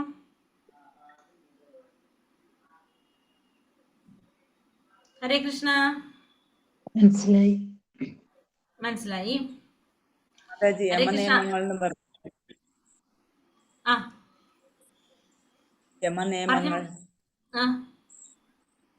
യമനിയമങ്ങൾ നമ്മൾ ഭഗവത്ഗീതയിൽ പറഞ്ഞിട്ടില്ല. ഇനി വരുന്നുണ്ട് മാതാജി, അത് യമനിയമങ്ങൾ വരുന്നുണ്ട് കേട്ടോ. ഒന്നും കൂടി പറയാം. അത് യമനിയമങ്ങൾ അടുത്തേലും വരുന്നുണ്ട്. നമ്മൾ അതായത് എന്താണ് ഫസ്റ്റ് നമ്മൾ ഏതാ പറഞ്ഞത്? മത്സ്യം, മാംസം, മുട്ട ഒഴിവാക്കുക, അവിഹിത ബന്ധങ്ങള്, പിന്നെ അതുപോലെ തന്നെ ലഹരി പദാർത്ഥങ്ങൾ ഉപയോഗിക്കാതിരിക്കുക. പിന്നെ ഒരെണ്ണം കൂടി ഉണ്ടല്ലോ, ഏതാണ്? ചൂതാട്ടം അല്ല, ചൂതുകളി, അതൊക്കെ ഒഴിവാക്കുക. അതൊക്കെയാണ് യമനിയമങ്ങൾ എന്ന് പറയുന്നത് കേട്ടോ. ഇനി നമുക്ക് ഒന്നാമത്തതിന്റെ ക്വസ്റ്റ്യൻസ് നോക്കിയിട്ട് രണ്ടാമത്തെ കൂടി എടുക്കാന്ന്. ഇത് ബുദ്ധിമുട്ടില്ലല്ലോ മനസ്സിലാക്കാനായിട്ട്? എളുപ്പല്ലേ? പഠിക്കാൻ പറ്റില്ലേ? ഹരേ കൃഷ്ണ. അപ്പൊ ഒരെണ്ണം കൂടി എടുക്കാം. അപ്പൊ അതിന് മുന്നേ ക്വസ്റ്റ്യൻസ് നോക്കിയിട്ട് പോകാം. ചോദിക്കുന്നവർ ആൻസർ പറയണേ. ഹരേ കൃഷ്ണ. ബിന്ദു സജീവ് മാതാജി തുടങ്ങിക്കോളൂ കേട്ടോ. ശ്രീല രൂപഗോസ്വാമി രചിച്ച ഏത് ഗ്രന്ഥത്തിലാണ് തുടക്കക്കാരനായ ഒരു ഭക്തന് ആവശ്യമായ നിർദ്ദേശങ്ങൾ അടങ്ങിയിരിക്കുന്നത്? മാതാജി അൺമ്യൂട്ട് ചെയ്തിട്ട് പറഞ്ഞോളൂ. അൺമ്യൂട്ട് ചെയ്ത് വെച്ചോളൂ എല്ലാവരും. അപ്പൊ വേഗം ചെയ്യും. ഉപദേശാമൃതം. ഒരു ഭക്തൻ ആത്മീയ ജീവിതത്തിൽ പുരോഗതി കൈവരിക്കണമെങ്കിൽ ആദ്യം എന്ത് ചെയ്യണം? ധന്യ മാതാജി, ധന്യാസിനിൽ മാതാജി മ്യൂട്ട. മനസ്സിനെയും ഇന്ദ്രിയങ്ങളെയും നിയന്ത്രിക്കണം. ഉപദേശാമൃതത്തിലെ 1-ാമത്തെ ശ്ലോകം അനുസരിച്ച് ഒരു വ്യക്തി എത്ര ത്വരകളെ നിയന്ത്രിക്കേണ്ടതുണ്ട്? കലാവത്തി മാതാജി, ജയദാസ മാതാജി. 6 ത്വരകളെ നിയന്ത്രിക്കാൻ സാധിക്കുന്ന ഒരു വ്യക്തിയെ ശ്ലോകത്തിൽ എന്ത് പേരാണ് വിളിക്കുന്നത്? മഞ്ജു മാതാജി. ധീരൻ. 6 ത്വരകളെ നട്ട ഇവിടെ തെറ്റാണ്. 6 ത്വരകളെ നിയന്ത്രിക്കാൻ കഴിവുള്ള ഒരാൾക്ക് എന്ത് യോഗ്യതയാണ് ലഭിക്കുന്നത്? മാതാജിയുടെ പേര് ഓപ്പോ പോക്കോ, 2 ആളെ പേര് എടുക്കണമെങ്കിൽ മനസ്സിലാവണില്ല അതാരാണെന്ന്. പ്രഭു പറഞ്ഞോളൂ. പ്രഭു. ഹരേ കൃഷ്ണ. ഭൂമിയെ മുഴുവൻ ശിഷ്യപ്പെടുത്താൻ കഴിയും. ഹരേ കൃഷ്ണ പ്രഭു. ഉപദേശാമൃതത്തിൽ അനാവശ്യമായ സംസാരത്തെ എന്തിന്റെ കരച്ചിലിനോടാണ് ഉപമിച്ചിരിക്കുന്നത്? രഞ്ജിത് കുമാർ പ്രഭു. ഉപദേശം ഒന്നുകൂടി മേഡം. അല്ല, ഉപദേശാമൃതത്തിൽ അനാവശ്യമായ സംസാരത്തെ അതല്ല ചോദ്യം. അല്ല, മണ്ഡൂകത്തിന്റെ അതിന്റെ ഇടയിൽ ഒരെണ്ണം വിട്ടു അല്ലെ. പരീക്ഷിത്ത് മഹാരാജാവ് പ്രായശ്ചിത്തത്തെ എന്തിനോടാണ് താരതമ്യപ്പെടുത്തിയത്? ശിവ എന്ന് പറഞ്ഞിട്ട് ശിവ എന്നാണ് പേര് വന്നിരിക്കുന്നത്. ആരാണ് മാതാജി? നിങ്ങളുടെ പേരല്ലെങ്കിൽ എനിക്ക് വിളിച്ചാൽ നിങ്ങൾക്ക് മനസ്സിലാവില്ല. ഞാൻ വിളിച്ചാല് ശിവ എന്നാണ് വന്നിരിക്കുന്നത്. അതാരാ എനിക്ക് മനസ്സിലാവണില്ല. സുജാത മാതാജി മ്യൂട്ടാണ്. ഗജസ്നാനം, ആനയുടെ കുളി. ഗജസ്നാനം. അടുത്തത് മണ്ഡൂകത്തിന്റെ പറഞ്ഞു. മനസ്സിനെ നിയന്ത്രിക്കാനുള്ള ഏറ്റവും നല്ല മാർഗമായി പറയുന്നത് എന്താണ്? തങ്കമണി മാതാജി.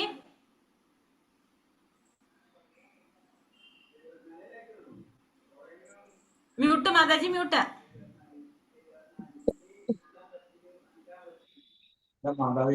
ഹരേ കൃഷ്ണ മാതാജി മ്യൂട്ടാണ്. തങ്കമണി മാതാജി ഒന്ന് മൈക്ക് ഓൺ ആക്കാവോ?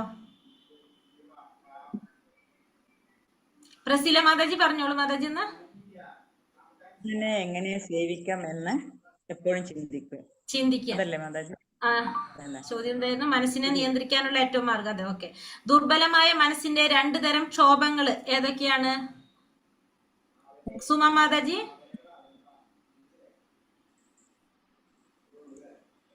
സുമ മാതാജി പറഞ്ഞോളൂ. എന്താണ് ക്വസ്റ്റ്യൻ ഒന്നുകൂടെ പറയും മാതാജി? ദുർബലമായ മനസ്സിന്റെ 2 തരം ക്ഷോഭങ്ങൾ ഏതെല്ലാമാണ്? ഓപ്ഷൻസ് ഒന്ന് പറയോ? ഞാൻ എഴുതി വെച്ചില്ല. ദുർബലമായ മനസ്സിന്റെ 2 തരം ക്ഷോഭങ്ങൾ ഏത്? ഒന്ന് ആഗ്രഹവും ഭയവും, അവിരോധ പ്രീതി, വിരോധയുക്ത ക്രോധം, സ്നേഹവും വെറുപ്പും, സുഖവും ദുഃഖവും. അവിരോധ പ്രീതി, വിരോധയുക്ത ക്രോധം. ഇനി ചോദിക്കാത്തവർ ആരൊക്കെയാണെന്ന് പറഞ്ഞാൽ അവരോട് ചോദിക്കാം.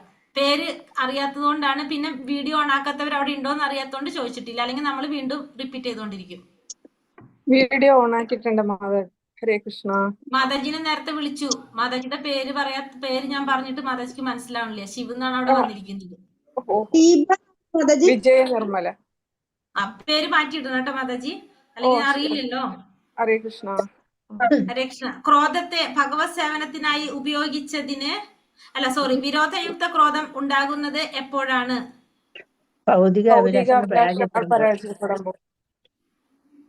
ഓരോരുത്തർ പറയണേ. ക്രോധത്തെ ഭഗവത് സേവനത്തിനായി ഉപയോഗിച്ചതിന് ഉദാഹരണമായിട്ട് പറഞ്ഞിരിക്കുന്നത് ആരെയാണ്? രാജി മാതാജി. മാതാജി മ്യൂട്ട്. ഹനുമാൻ. ഹനുമാൻ. ഒരു യഥാർത്ഥ ഭക്തൻ എപ്പോഴാണ് ക്രോധാവിഷ്ടനാകുന്നത്? രജനി മാതാജി. ഭഗവാനെയോ ഭക്തന്മാരെയോ ആരെങ്കിലും നിന്ദിക്കുമ്പോൾ. ജിഹ്വയുടെ ത്വരയെ എങ്ങനെ നിയന്ത്രിക്കാൻ സാധിക്കും? തങ്കമണി മാതാജി. ജിഹ്വയുടെ ത്വരയെ എങ്ങനെ നിയന്ത്രിക്കാൻ സാധിക്കും? അത് കൃഷ്ണന്റെ അങ്ങനത്തെ എന്തുണ്ട്? കൃഷ്ണൻ ഞാൻ മറന്നുപോയില്ല. അതൊന്ന് ആ ഓപ്ഷൻ പറയാവോ? രുചിയുള്ള ഭക്ഷണം മാത്രം കഴിക്കുക, കൃഷ്ണപ്രസാദം മാത്രം ഭുജിക്കുക, കൃഷ്ണപ്രസാദം ഭുജിക്കുക. ഇനി ആരോടാ ചോദിക്കാനുള്ളത്? നന്ദിനി മാതാജി. നമ്മുടെ ശരീരത്തിൽ നേർരേഖയിൽ സ്ഥിതി ചെയ്യുന്ന 3 ഇന്ദ്രിയങ്ങൾ ഏതെല്ലാം?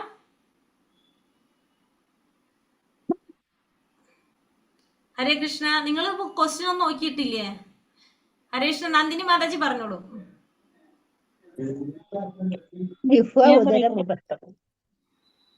ഞാൻ പറയാം. ജിഹ്വ, ഉദരം, ഉപസ്ഥം. ആരാ പറഞ്ഞത്? ഞാൻ ഓരോ ചോദിച്ചോണ്ടിരിക്കും. ഹരേ കൃഷ്ണ. ഇനി അടുത്തത്, ഈ ഓപ്പോന്ന് പേരിട്ടത് ആരാണ്? പോക്കോന്ന് ആരാണെന്ന് എനിക്ക് അറിയില്ല. ഞാൻ പറഞ്ഞ നിങ്ങൾക്ക് മനസ്സിലാവുന്നുണ്ടോ? പോക്കോ, ഓപ്പോ എന്ന് പറഞ്ഞാല്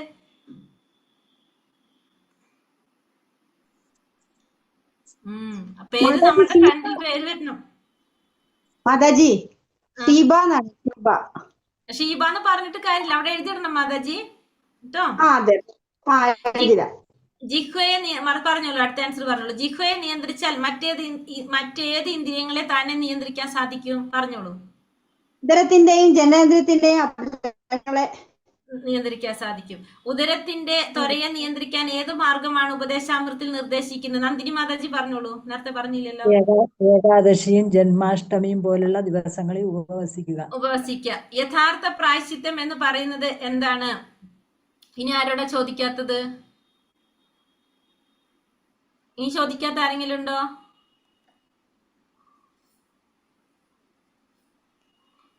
ഹരേ കൃഷ്ണ. ഇല്ലെങ്കിൽ നമുക്ക് റിപ്പീറ്റ് ചെയ്ത് പോവാം. പത്മകുമാരിയുടെ അടുത്ത് ചോദിച്ചില്ല. പത്മകുമാരി മാതാജി പറഞ്ഞോളൂ ആൻസർ. ശരിയായ അറിവിലേക്ക്, അതായത് കൃഷ്ണാവബോധത്തിലേക്ക് കടന്നു വരിക.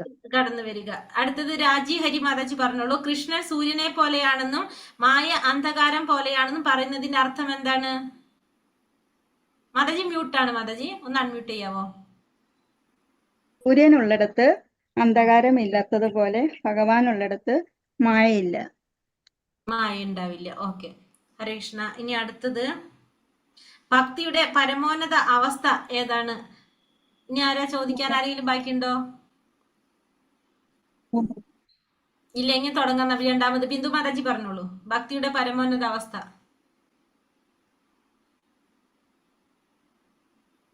ചോദ്യം കൂടുതലായി ഇവിടെ. ആള് എത്രയുണ്ട്? ഭക്തിയുടെ പരമോന്നത അവസ്ഥ. പരമോന്നത അവസ്ഥ ഇത് ഇന്നലത്തെ ക്ലാസ്സിൽ നമ്മൾ പറഞ്ഞല്ലോ. ഏറ്റവും മുകളിൽ വരുന്നത് പരമോന്നത അവസ്ഥ ഏതായിരിക്കും? പ്രേമഭക്തിയോ? പ്രേമഭക്തി.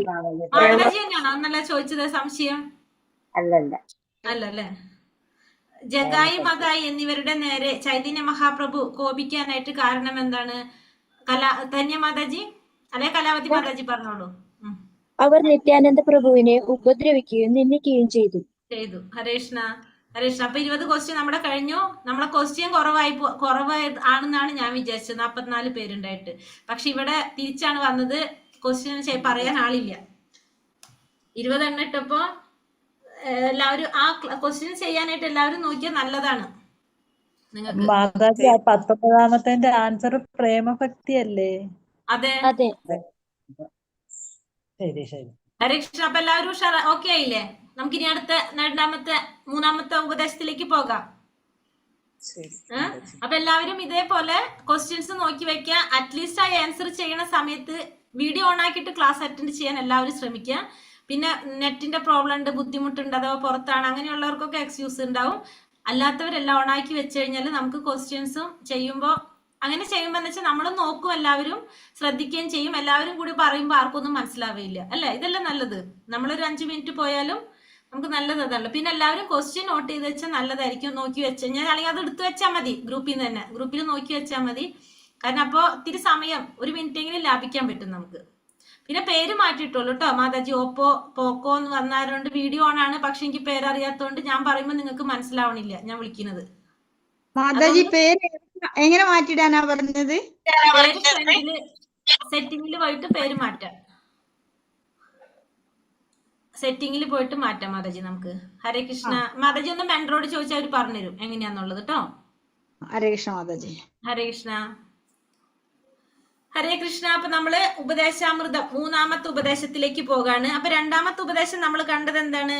ഭക്തിയെ നശിപ്പിക്കുന്ന 6 കാര്യങ്ങളാണ് നമ്മൾ കണ്ടത്. ഒന്ന് അത്യാഹാരം, പ്രയാസം, അമിതമായ അധ്വാനം, പിന്നെ പ്രജൽപ്പം, അനാവശ്യമായ സംസാരം, നിയമാഗ്രഹം, അതായത് യമനിയമങ്ങളില് ആസക്തി ഉണ്ടാകുന്നത്, പിന്നെ ജനസംഘം, ഭൗതിക ജനങ്ങളുമായിട്ടുള്ള കൂട്ടുകെട്ട്, ലൗല്യം, തീവ്രമായിട്ടുള്ള ആഗ്രഹങ്ങൾ. ഈ 6 കാര്യങ്ങള് നമ്മുടെ ഭക്തിയെ നശിപ്പിക്കുന്നതായിട്ടാണ് എന്ത് പറയുന്നത് ഈ 2ാമത്തെ ഉപദേശത്തില് രൂപഗോസ്വാമി പറയുന്നത്. ഇനി 3ാമത്തെ ഉപദേശത്തിൽ പറയുന്നത് ഭക്തിയെ പ്രോത്സാഹിപ്പിക്കുന്ന അല്ലെങ്കിൽ ഭക്തിയെ പുരോഗതിയിലേക്ക്, ഭക്തി പുരോഗമിക്കുന്ന 6 കാര്യങ്ങളാണ് അടുത്ത ഉപദേശം പറയുന്നത്. 3ാമത്തെ ഉപദേശം ഭക്തിയെ പുരോഗതിയിലേക്ക് നയിക്കുന്ന 3ാമത്തെ ഉപദേശത്തില് ഭക്തിയെ പുരോഗതിയിലേക്ക് നയിക്കുന്ന 6 കാര്യങ്ങളാണ് പറഞ്ഞത്. ഇപ്പൊ നമ്മൾ 2 ഉപദേശം പഠിച്ചു.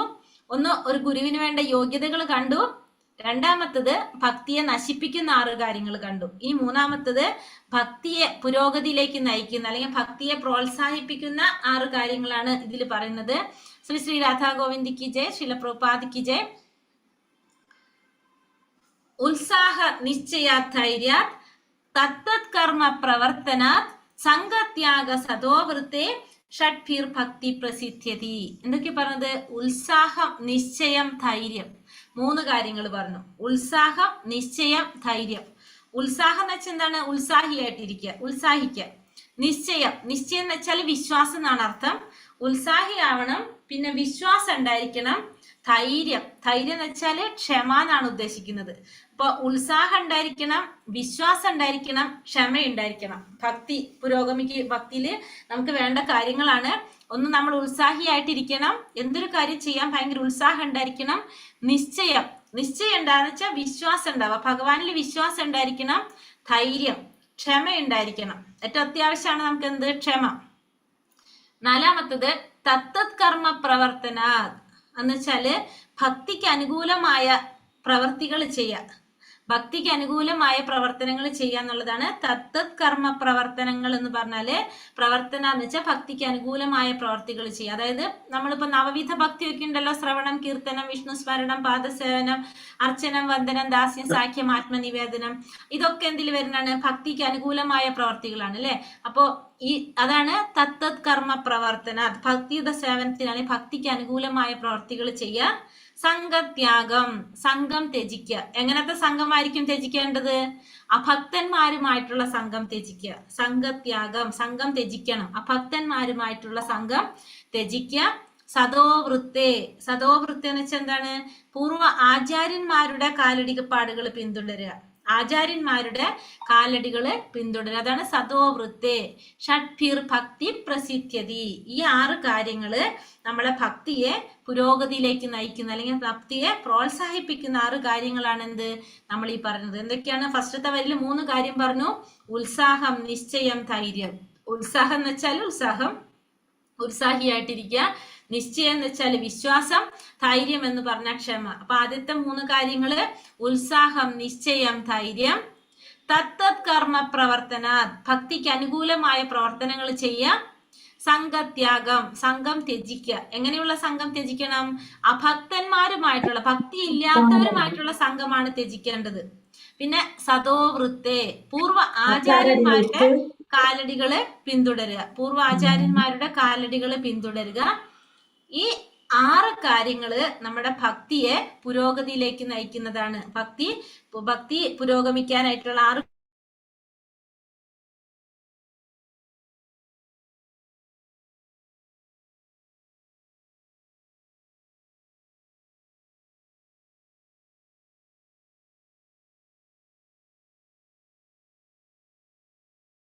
ധൈര്യം ഉണ്ടായിരിക്കണം, ക്ഷമ ഉണ്ടായിരിക്കണം. പിന്നെ ഭക്തിക്ക് അനുകൂലമായ പ്രവർത്തികൾ ചെയ്തുകൊണ്ടിരിക്കുക. നവവിധ ഭക്തി ചെയ്യാം, നാമം ജപിക്കുന്നു, എല്ലാതും ചെയ്തുകൊണ്ടിരിക്കുന്നു നമ്മള്. പിന്നെന്താണ്? സംഘത്യാഗം, സംഘം ത്യജിക്കുക. എങ്ങനെയുള്ള സംഘം? അഭക്തന്മാരുമായിട്ടുള്ള സംഘം ത്യജിക്കുക. സതോവൃത്തെ, പൂർവ്വ ആചാര്യന്മാരുടെ കാലടിപ്പാടുകൾ പിന്തുടരുക. ഈ 6 കാര്യങ്ങള് നമ്മുടെ ഭക്തി വർദ്ധിപ്പിക്കുന്നതാണ്, അല്ലെങ്കിൽ ഭക്തിയെ പുരോഗതിയിലേക്ക് നയിക്കുന്നതാണ് ഈ 6 കാര്യങ്ങൾ. മനസ്സിലായോ? ഹരേ കൃഷ്ണ. പറഞ്ഞോളൂ, ഒരാൾ പറഞ്ഞേ. ഉത്സാഹ, നിശ്ചയ, ധൈര്യം. തത് കർമ്മ പ്രവർത്തന, സംഘത്യാഗ, സതോവൃത്ത, ഷഡ്ഭിർ ഭക്തി പ്രസിദ്ധ്യതി. ഭക്തിയെ പ്രോത്സാഹിക്കുന്ന കാര്യങ്ങൾ, അതായത് ഉത്സാഹം, വിശ്വാസം, ക്ഷമ, ഭക്തിക്ക് അനുകൂലമായ പ്രവർത്തനം ചെയ്യുക, അഭക്തന്മാരുമായുള്ള സംഘം ത്യജിക്കുക, പൂർവ്വ ആചാര്യന്മാരുടെ പാത പിന്തുടരുക. ഈ 6 കാര്യങ്ങള് നമ്മുടെ ഭക്തിയെ പുരോഗതിയിലേക്ക് നയിക്കുന്നു. ഹരേ കൃഷ്ണ മാതാജി. വേറൊരാൾ കൂടി പറഞ്ഞേ. ഹരേ കൃഷ്ണ. ഉത്സാഹാനിശ്ചയധൈര്യാത് തത്തത് കർമ്മ പ്രവർത്തനാത് സംഘത്യാഗാ സതോവൃത്തേ ഷഡ്ഭിർ ഭക്തി പ്രസിദ്ധ്യതി. അതായത് ഈ ഭക്തിയെ പ്രോത്സാഹിപ്പിക്കുന്ന 6 കാര്യങ്ങളെ കുറിച്ചാണ് പറയുന്നത്. ഒന്ന് ഉത്സാഹം, അതുപോലെ നിശ്ചയം, വിശ്വാസം, പിന്നെ ധൈര്യം, ക്ഷമ, അത് പിന്നെ ഭക്തിക്ക് അനുകൂലമായ പ്രവൃത്തികൾ ചെയ്യുക. സംഘം ത്യജിക്കുക എന്ന് പറഞ്ഞാൽ മറ്റേ അഭക്തന്മാരുമായിട്ടുള്ള കൂട്ടുകെട്ടുകൾ ത്യജിക്കുക. അതുപോലെ ആചാര്യന്മാരുടെ കാലടികൾ പിന്തുടരുക. ഈ 6 കാര്യങ്ങൾ ഭക്തിക്ക് അനുകൂലം, അതായത് ഭക്തിയെ പ്രോത്സാഹിപ്പിക്കുന്നതാണ് അല്ലെങ്കിൽ അനുകൂലമായിട്ടുള്ളതാണ്. ഹരേ കൃഷ്ണ. ഒരാളും കൂടി പറഞ്ഞിട്ട് നമുക്ക് മുന്നിലേക്ക് പോകാം. ഒരാളും കൂടി പറയാവോ? ഉത്സാഹ, നിശ്ചയ, ധൈര്യാത് തത്തത് കർമ്മ പ്രവർത്തനാത് സംഘത്യാഗാത് സതോവൃത്തേ ഷഡ്ഭിർ ഭക്തി പ്രസിദ്ധ്യതി. ഉത്സാഹം, വിശ്വാസം, ക്ഷമ, ഭക്തിയുത സേവനത്തിന് ഗുണമായ പ്രവർത്തനങ്ങൾ, അഭക്തനുമായി സംസർഗം ഉപേക്ഷിക്കുക, പിന്നെ പൂർവ ആചാര്യന്മാരുടെ കാലടി പിന്തുടരുക. ഈ 6 കാര്യങ്ങൾ കൊണ്ട് ഭക്തിയുടെ സേവനം പുരോഗതിയിലേക്ക് പോകും അല്ലെ. അപ്പൊ ഭക്തിയെ പുരോഗതിയിലേക്ക് നയിക്കുന്ന 6 കാര്യങ്ങളാണ് നമ്മളിപ്പോ ഈ പറഞ്ഞത്. ഏതൊക്കെയാണ്? ഒന്ന് ഉത്സാഹം വേണം, നിശ്ചയം വേണം, വിശ്വാസം വേണം, ധൈര്യം, ക്ഷമ വേണം, തത്തത് കർമ്മ പ്രവർത്തന ഭക്തിക്ക് അനുകൂലമായ പ്രവർത്തനങ്ങൾ ചെയ്യണം, സംഘത്യാഗം സംഘം ത്യജിക്കണം. എങ്ങനെയുള്ള സംഘം? അഭക്തന്മാരുമായിട്ടുള്ള സംഘം ത്യജിക്കണം. സദോവൃത്തെ ആചാര്യന്മാരുടെ കാലടികൾ, പൂർവാചാര്യന്മാരുടെ കാലടികൾ പിന്തുടർന്നുകൊണ്ടും നമുക്ക് എന്ത് സാധിക്കും? ഭക്തിയെ പുരോഗതിയിലേക്ക് കൊണ്ടുപോകാനായിട്ട്, ഫലവത്താക്കി തീർക്കാനായിട്ട് സാധിക്കുന്നതാണ് നമ്മൾ 3ാമത്തെ ഉപദേശം രൂപഗോസ്വാമി തന്നിരിക്കുന്നത്. അപ്പൊ ഒന്ന് ഉത്സാഹിയായിട്ടിരിക്കുക, വിശ്വാസത്തോടെ പ്രയത്നിക്കുക, ക്ഷമയോടെ ഇരിക്കുക, ശ്രവണം, കീർത്തനം, സ്മരണം, ശ്രവണം, കീർത്തനം, വിഷ്ണു സ്മരണം, കേൾക്കുക, കീർത്തിക്കുക, കൃഷ്ണനെ സ്മരിക്കുക എന്നിങ്ങനെയുള്ള നിയാമക തത്വങ്ങൾക്കനുസരിച്ച് പ്രവർത്തിക്കുക, ഭക്തന്മാരല്ലാത്ത ജനങ്ങളുമായിട്ടുള്ള സഹവാസം ഉപേക്ഷിക്കുക, പൂർവ്വ ആചാര്യന്മാരുടെ കാലടികൾ പിന്തുടരുക. വിശുദ്ധമായ ഭക്തി സേവനത്തിന് പൂർണ്ണമായ വിജയം ഉറപ്പുവരുത്തുന്ന 6 സംഗതികളാണിത്. അപ്പൊ ഈ 6 കാര്യങ്ങള് നമ്മുടെ ഭക്തിയുടെ വിജയം ഉറപ്പുവരുത്തുന്ന, ഭക്തിയെ പുരോഗതിയിലേക്ക് നയിക്കുന്ന കാര്യങ്ങളാണ് ഈ പറയുന്നത്. ഭക്തിരസാമൃത സിന്ധുവില് രൂപഗോസ്വാമി ഭക്തിക്ക് ഒരു നിർവചനം നൽകിയിട്ടുണ്ട്. അതാണ് ഇനി പറയുന്നത്. ഭക്തി എന്ന് പറഞ്ഞാൽ എന്താണെന്ന് രൂപഗോസ്വാമി നൽകിയിരിക്കുന്ന നിർവചനം നമ്മൾ ഭഗവത്ഗീതയിൽ കുറെ കേട്ടിട്ടുണ്ട്. അന്യാഭിലാഷിത ശൂന്യം ജ്ഞാന കർമാദിനാവൃതം ആനുകൂലേന കൃഷ്ണാനുശീലനം ഭക്തിരുത്തമ. അന്യാഭിലാഷിത ശൂന്യം ജ്ഞാന കർമാദിനാവൃതം ആനുകൂലേന കൃഷ്ണാനുശീലനം ഭക്തിരുത്തമ.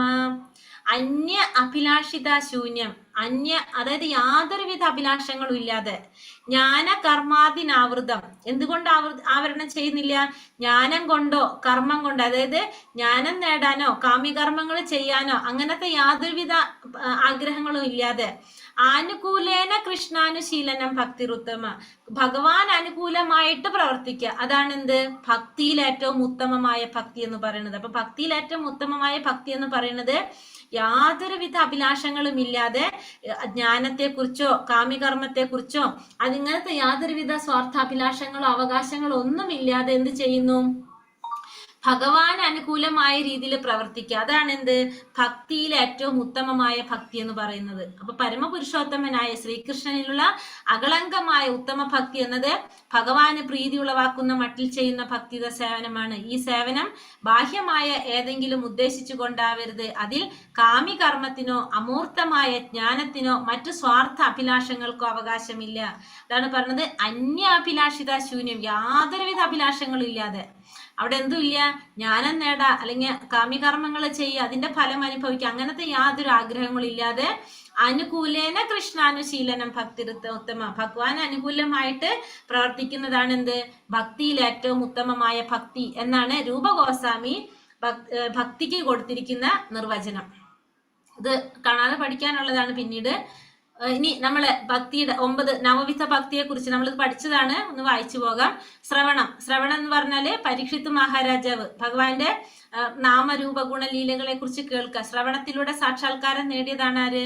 പരീക്ഷിത്ത് മഹാരാജാവ്. കീർത്തനത്തിലൂടെ ശുക്ദേവ ഗോസ്വാമിയും, സ്മരണത്തിലൂടെ പ്രഹ്ലാദ മഹാരാജാവും, പാദസേവനത്തിലൂടെ ലക്ഷ്മി ദേവിയും, അർച്ചനത്തിലൂടെ പൃഥു മഹാരാജാവും, വന്ദനത്തിലൂടെ അക്രൂരനും, ദാസ്യത്തിലൂടെ ഹനുമാൻ സ്വാമിയും, സഖ്യത്തിലൂടെ അർജുനനും, ആത്മനിവേദനത്തിലൂടെ ബലി മഹാരാജാവും എന്ത് നേടി? സാക്ഷാത്കാരം നേടാൻ സാധിച്ചു. ഈ 9 പ്രക്രിയകളും ഒരുമിച്ച് പ്രാപ്തമാക്കിയതാണ് ആര്? അംബരീഷ് മഹാരാജാവ്. ദിവ്യജ്ഞാനത്തിന്റെ ആദ്യ പടി എന്ന് പറയുന്നത് എന്താണ്? ശ്രവണം. ആ ശ്രവണത്തിലൂടെയാണ് നമ്മള് ഇതിലേക്ക് കടക്കുന്നത് അല്ലെ. ശ്രവണമാണ് ഇതിന്റെ ആദ്യപടി. പിന്നെ നവവിധ ഭക്തി നമ്മൾക്ക് അറിയുന്നത് കൊണ്ട് ജസ്റ്റ് അത് പറഞ്ഞു മാത്രം. ഇനി ഭക്തിക്ക് 6 സഹായികൾ എന്താണ്? പ്രസിദ്ധ്യതി, അതായത് ഭക്തി പുരോഗമിക്കുന്ന അല്ലെങ്കിൽ ഭക്തി ഫലവത്തായി തീരാനായിട്ട് നമ്മുടെ നിലപാട് എങ്ങനെയായിരിക്കണം? ഉത്സാഹം, നിശ്ചയം, ധൈര്യം. ഉത്സാഹിയായിരിക്കണം, വിശ്വാസം ഉണ്ടായിരിക്കണം, ക്ഷമയുണ്ടായിരിക്കണം. നമ്മുടെ നിലപാട് അങ്ങനെയായിരിക്കണം. നമ്മൾ ഉത്സാഹിയാവണം, പിന്നെ നമുക്ക് വിശ്വാസം ഉണ്ടായിരിക്കണം, ധൈര്യം വേണം. നമ്മുടെ പെരുമാറ്റം എങ്ങനെയായിരിക്കണം? തത്തത് കർമ്മ പ്രവർത്തന സംഘത്യാഗ സദോവൃത്തെ, അതായത് തത്തത് കർമ്മ പ്രവർത്തന ഭക്തിക്ക് അനുകൂലമായ പ്രവർത്തികൾ ചെയ്യണം, പിന്നെ സംഘം ത്യജിക്കണം, അഭക്തന്മാരുമായിട്ടുള്ള സംഘം ത്യജിക്കണം, പൂർവാചാര്യന്മാരുടെ കാലടികൾ പിന്തുടരണം. ഈ നിലയിലാണെങ്കിൽ നമ്മുടെ ഭക്തി പുരോഗമിക്കുന്നു അല്ലെങ്കിൽ ഫലവത്തായി തീരുന്നു എന്നാണ് ഇവിടെ പറയുന്നത്. അപ്പൊ ഇനി ഒന്നാമത്തത് ഉത്സാഹം, ഉത്സാഹിയായിട്ടിരിക്കുക. കൃഷ്ണാവബോധത്തോടു കൂടി ബുദ്ധിപൂർവ്വം നടത്തുന്ന പ്രയത്നത്തെയാണ് എന്ത് പറയുന്നത്?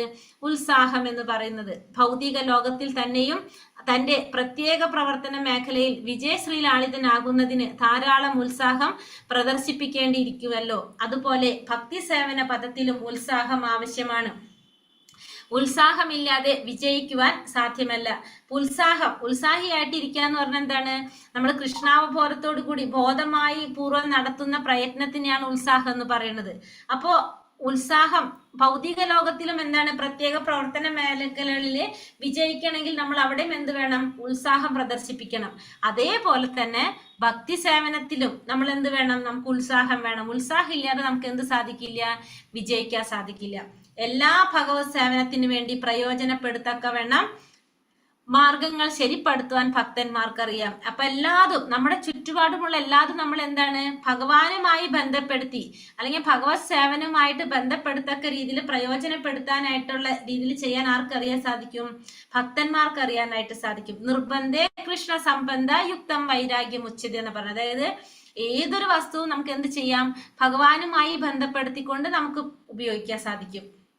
ഭക്തിയുടെ സേവനം അലസമട്ടിലിരുന്ന് കൊണ്ടുള്ള ധ്യാനമല്ല, പ്രത്യുത ആത്മീയ ജീവിതത്തെ മുൻനിർത്തിക്കൊണ്ടുള്ള പ്രായോഗിക പ്രവർത്തനമാണ്. അപ്പൊ ആ ഭക്തിയുടെ സേവനം എന്ന് പറയുന്നത് എന്താണ്? ശരിക്കും ഒരു പ്രായോഗിക പ്രവർത്തനമാണ് ഭക്തിയുടെ സേവനം. നമ്മളപ്പോ എന്താണ്? ഉത്സാഹത്തോടെ ആയിരിക്കണം നമ്മൾ അത് ചെയ്യേണ്ടത്. അതാണ് ഒന്നാമത്തത്. ഉത്സാഹം കഴിഞ്ഞാല് നിശ്ചയം, വിശ്വാസം ഉണ്ടായിരിക്കാം. നമുക്ക് എന്ത് വേണം? ഭഗവാനില് അചഞ്ചലമായിട്ടുള്ള വിശ്വാസം ഉണ്ടായിരിക്കണം. അവശ്യം രക്ഷിബേ കൃഷ്ണ, അതായത് നമുക്ക് നിശ്ചയമായിട്ടും ഭഗവാൻ നിശ്ചയമായിട്ടും നമ്മളെ രക്ഷിക്കും എന്നുള്ളൊരു വിശ്വാസം നമ്മളിൽ ഉണ്ടായിരിക്കണം. ഭക്തിയുടെ സേവനം നിർവിഘ്നം വിജയപ്രദമായി നടത്തുന്നതിന് വേണ്ട സഹായം തനിക്ക് നൽകുമെന്നും ഭക്തൻ വിചാരിക്കുക. അതായത് ഏതൊരു സാഹചര്യത്തിലും ഭഗവാൻ നമ്മളെ രക്ഷിക്കും. ഭക്തിയുടെ സേവനം വിഘ്നങ്ങളില്ലാതെ നടത്തിക്കൊണ്ടു പോകാൻ നമ്മളെ ഭഗവാൻ സഹായിക്കും എന്നുള്ളൊരു വിശ്വാസം ഭക്തനുണ്ടാകുക. അതാണ് എന്ത്? വിശ്വാസം എന്ന് പറയുന്നത്. പിന്നെ അതിൽ പറയുന്നത് നമുക്ക് എന്താണ്? വിശ്വാസം ഉണ്ടായിരിക്കും എന്ന് പറയുന്നത് പ്രഭുപാദർ ഒരു ഉദാഹരണം പറയുന്നത്, ശ്രീല പ്രഭുപാദർ പറയുന്നത്, നവവധുവായിട്ടുള്ള ഒരു സ്ത്രീ ഭർത്താവിൽ നിന്നും സന്തതിയെ സ്വാഭാവികമായിട്ടും പ്രതീക്ഷിക്കുന്നു. പക്ഷെ അത് വിവാഹം കഴിഞ്ഞ ഉടനെ തന്നെ ലഭിക്കണം എന്ന് പറയാനായിട്ട് സാധിക്കില്ല. കാരണം എന്താണ്? 10 മാസം ക്ഷമയോടുകൂടി കാത്തിരുന്നാലേ ഉണ്ടാവുള്ളൂ, ഒരു സന്തതി ഉണ്ടാകുള്ളൂ. അതേപോലെ തന്നെയാണ് ഭക്തിയുടെ സേവനത്തിന്റെ കാര്യം. ഭക്തിയുടെ സേവനം നമുക്ക് എന്ത് വേണം? ഭഗവാനിൽ വിശ്വാസം ഉണ്ടാവണം, ക്ഷമയോടുകൂടി നമ്മൾ കാത്തിരിക്കാൻ വേണം. അപ്പൊ അതാണ് അവിടെ വിശ്വാസം. ഫസ്റ്റ് നമുക്ക് എന്ത് വേണം? വിശ്വാസം ഉണ്ടായിരിക്കണം. അവശ്യം രക്ഷിബേ കൃഷ്ണ, നമുക്ക് വേണ്ട സമയത്ത് ഭഗവാൻ നമ്മളെ രക്ഷിക്കും എന്നുള്ളൊരു വിശ്വാസം നമ്മളിൽ ഉണ്ടാകുക. അതാണ് എന്ത് വേണ്ടത്? കൃഷ്ണാവബോധത്തില് നമുക്ക് വേണ്ടത് അവശ്യം രക്ഷിബേ കൃഷ്ണ, നമുക്ക് വേണ്ട സമയത്ത് നമ്മളെ ഭഗവാൻ രക്ഷിക്കും എന്നുള്ളൊരു വിശ്വാസം. അതാണ് രണ്ടാമത്തെ പറയുന്നത് വിശ്വാസം, നിശ്ചയം എന്ന് പറയുന്നത്. മൂന്നാമത്തത് ധൈര്യം, ക്ഷമയോടെ ഇരിക്കുക. ഈ കൃഷ്ണാവബോധ പ്രസ്ഥാനം ഒരാൾ ഒറ്റയ്ക്ക് തുടങ്ങിയതാണ്. ആരംഭത്തിൽ അനുകൂല പ്രതികരണം ഉണ്ടായില്ല. എന്നാൽ ഞങ്ങൾ വളരെ ക്ഷമയോടുകൂടി ഭക്തിയുടെ സേവനം തുടർന്ന് ചെയ്തുകൊണ്ടേയിരുന്നു. ക്രമത്തിൽ ജനങ്ങൾക്ക് ഈ പ്രസ്ഥാനത്തിന്റെ മഹത്വം അറിയുവാൻ ഇടയായി. ഇപ്പോൾ അവർ അതീവ താല്പര്യത്തോടെ പങ്കെടുക്കുന്നു. അപ്പോൾ പറയുന്നത് ഈ കൃഷ്ണാവബോധ പ്രസ്ഥാനം എന്ന് പറയുന്നത് ഒരാള് ഒറ്റയ്ക്ക് തുടങ്ങിയതാണ് അല്ലെ. നമുക്കറിയാം ശ്രീല പ്രഭുപാദർ കൃഷ്ണാവ പ്രസ്ഥാനം തുടങ്ങി. അപ്പൊ അത് ആരംഭത്തിൽ എന്താണ്? അതിനാരും അനുകൂലിക്കുന്നൊന്നുണ്ടായിരുന്നില്ല. പക്ഷെ അവർ ക്ഷമയോടുകൂടി കാത്തിരുന്നു, ഭക്തിയുടെ സേവനം ചെയ്തുകൊണ്ടേയിരുന്നു. ഇപ്പൊ എന്താണ് കൃഷ്ണാവബോധ സമിതിയുടെ സ്ഥിതി? ലോകത്തെല്ലായിടത്തും, ഇന്ത്യയിൽ മാത്രമല്ല ഇന്ത്യക്ക് പുറത്തും എല്ലായിടം അറിയപ്പെടുന്നതാണ് എന്ത്? ഈ ഒരു സമിതി കൃഷ്ണാവബോധ, അന്താരാഷ്ട്ര കൃഷ്ണാവബോധ സമിതി എന്നാണ് അത് അറിയപ്പെടുന്നത് തന്നെ. അപ്പൊ അത് അതീവ താല്പര്യത്തോടു കൂടി എല്ലാ ജനങ്ങളും ഇതിൽ പങ്കെടുക്കുകയും ചെയ്യുന്നു. അപ്പൊ ഇവിടെ എന്താണത്? നമ്മളെ ക്ഷമയോടുകൂടി കാത്തിരിക്കുക. ഭക്തി സേവനാനുഷ്ഠാനത്തിൽ അക്ഷമയ്ക്ക് സ്ഥാനമില്ല. ഗുരുവിൽ നിന്നും നിർദ്ദേശങ്ങൾ സ്വീകരിച്ച് ഗുരുവിലും കൃഷ്ണനിലും സമർപ്പണ ബുദ്ധിയോട് കൂടി അത് ചെയ്തു തീർക്കണം. അപ്പൊ ഭഗവാനിലും വിശ്വാസം ഉണ്ടായിരിക്കണം, പിന്നെ ഗുരുവിലും വിശ്വാസം ഉണ്ടായിരിക്കണം. സമർപ്പണ ബുദ്ധിയോട് കൂടി നമ്മൾ അത് ചെയ്തു തീർക്കുക. അപ്പൊ അവിടെ നമുക്ക് എന്ത് വേണം? ക്ഷമ നമുക്ക് അത്യാവശ്യമാണ്. ഇനി അടുത്തത് തത്തത് കർമ്മ പ്രവർത്തനാത്, ഭക്തിക്ക് അനുകൂലമായ പ്രവർത്തികൾ ചെയ്യുക. അതാണ് തത്തത് കർമ്മ പ്രവർത്തനാത് എന്ന് പറയുന്നത്. അപ്പോൾ ഇവിടെ കൃഷ്ണാവബോധ പ്രസ്ഥാനത്തിൽ നമുക്ക് എന്ത് വേണം? 4 യമനിയമങ്ങൾ പാലിക്കണം. മാതാജി ചോദിച്ചില്ലേ യമനിയമങ്ങള്? അപ്പൊ യമനിയമങ്ങളാണ് ഈ പറയുന്നത്. എന്താണ്? അവിഹിതമായിട്ടുള്ള ബന്ധങ്ങൾ ഒഴിവാക്കണം, മാംസഭക്ഷണം പാടില്ല, മത്സ്യം, മാംസം, മുട്ട അതൊന്നും ഒഴിവാക്കണം, ചൂതാട്ടം ഒഴിവാക്കണം, ലഹരി പദാർത്ഥങ്ങളുടെ ഉപയോഗം, മദ്യസേവനം ഒഴിവാക്കുക. ഈ പറഞ്ഞ കാര്യങ്ങള് പാടെ ഉപേക്ഷിക്കേണ്ടതാണ്. അപ്പൊ തത്തത് കർമ്മ പ്രവർത്തന, ഭക്തിക്ക് അനുകൂലമായ പ്രവർത്തികൾ എന്ന് പറയുമ്പോൾ ഇത് പ്രതികൂലമായിട്ടുള്ളതാണിത്. ഈ കാര്യങ്ങള് ഒഴിവാക്കുക. ഇതാണ് യമനിയമങ്ങൾ എന്ന് പറയുന്നത്. ഇത് പാടെ ഉപേക്ഷിക്കണം. വിഹിത കർമാനുഷ്ഠാനത്തിൽ വീഴ്ച വരുത്തിയാൽ അത് ഭക്തി സേവനത്തെ നശിപ്പിക്കും. അപ്പൊ ഈ കാര്യങ്ങളില് വീഴ്ച വരുത്തി കഴിഞ്ഞാൽ നമ്മുടെ ഭക്തിയെ നശിപ്പിക്കുന്നതാണ്. ഈ നിയമങ്ങൾ അനുസരിക്കണം. പിന്നെന്താണ്? ജപമാലയില് ദിവസേന 16 വട്ടം നാമം ജപിക്കണം. പിന്നെന്താ വേണ്ടത്? നാമജപം 16 റൗണ്ട് നാമം ജപിക്കണം. ഈ യമനിയമങ്ങൾ ശ്രദ്ധയോടും ഉത്സാഹത്തോടും കൂടി ഭക്തൻ അനുസരിക്കണം. ഇതിനെയാണ് തത്തത് കർമ്മ പ്രവർത്തനാത് എന്ന് പറയുന്നത്. അപ്പൊ ഈ പറഞ്ഞ എല്ലാ യമനിയമങ്ങളെല്ലാം ഉത്സാഹത്തോടു കൂടി ഭക്തൻ അനുസരിക്കുക, ശ്രദ്ധയോടുകൂടി. അതിനെ നമുക്ക് എന്ത് പറയാം? ഭക്തിക്ക് അനുകൂലമായ പ്രവർത്തനങ്ങൾ ചെയ്യാന്ന് പറഞ്ഞത്. അതിനെയാണ് തത്തത് കർമ്മ പ്രവർത്തനാത് എന്നുകൊണ്ട് ഉദ്ദേശിക്കുന്നത്. ഇനി അടുത്തത് സംഘത്യാഗം, സംഘം ത്യജിക്കുക, ഭക്തന്മാരല്ലാത്തവരുമായിട്ടുള്ള സംഘം ഒഴിവാക്കുക. ഭക്തിയുത സേവനത്തിൽ സാഫല്യം ഉണ്ടാകുന്നതിന് കർമ്മികളും ജ്ഞാനികളും യോഗികളും മറ്റ് ഭക്തന്മാരും ഇവരുമായിട്ടുള്ള ദുർജന സംസർഗം ഉപേക്ഷിക്കണം.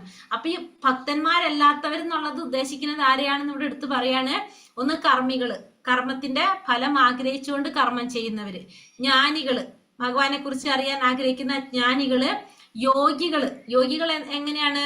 ഭഗവാന്റെ ആ പരമ ബ്രഹ്മത്തിലല്ലേ, ബ്രഹ്മത്തിൽ ലയിക്കാനായിട്ട് ആഗ്രഹിക്കുന്നവരാണ് യോഗികൾ. പിന്നെ അഭക്തന്മാര്, ഭക്തി ഇല്ലാത്തവര്.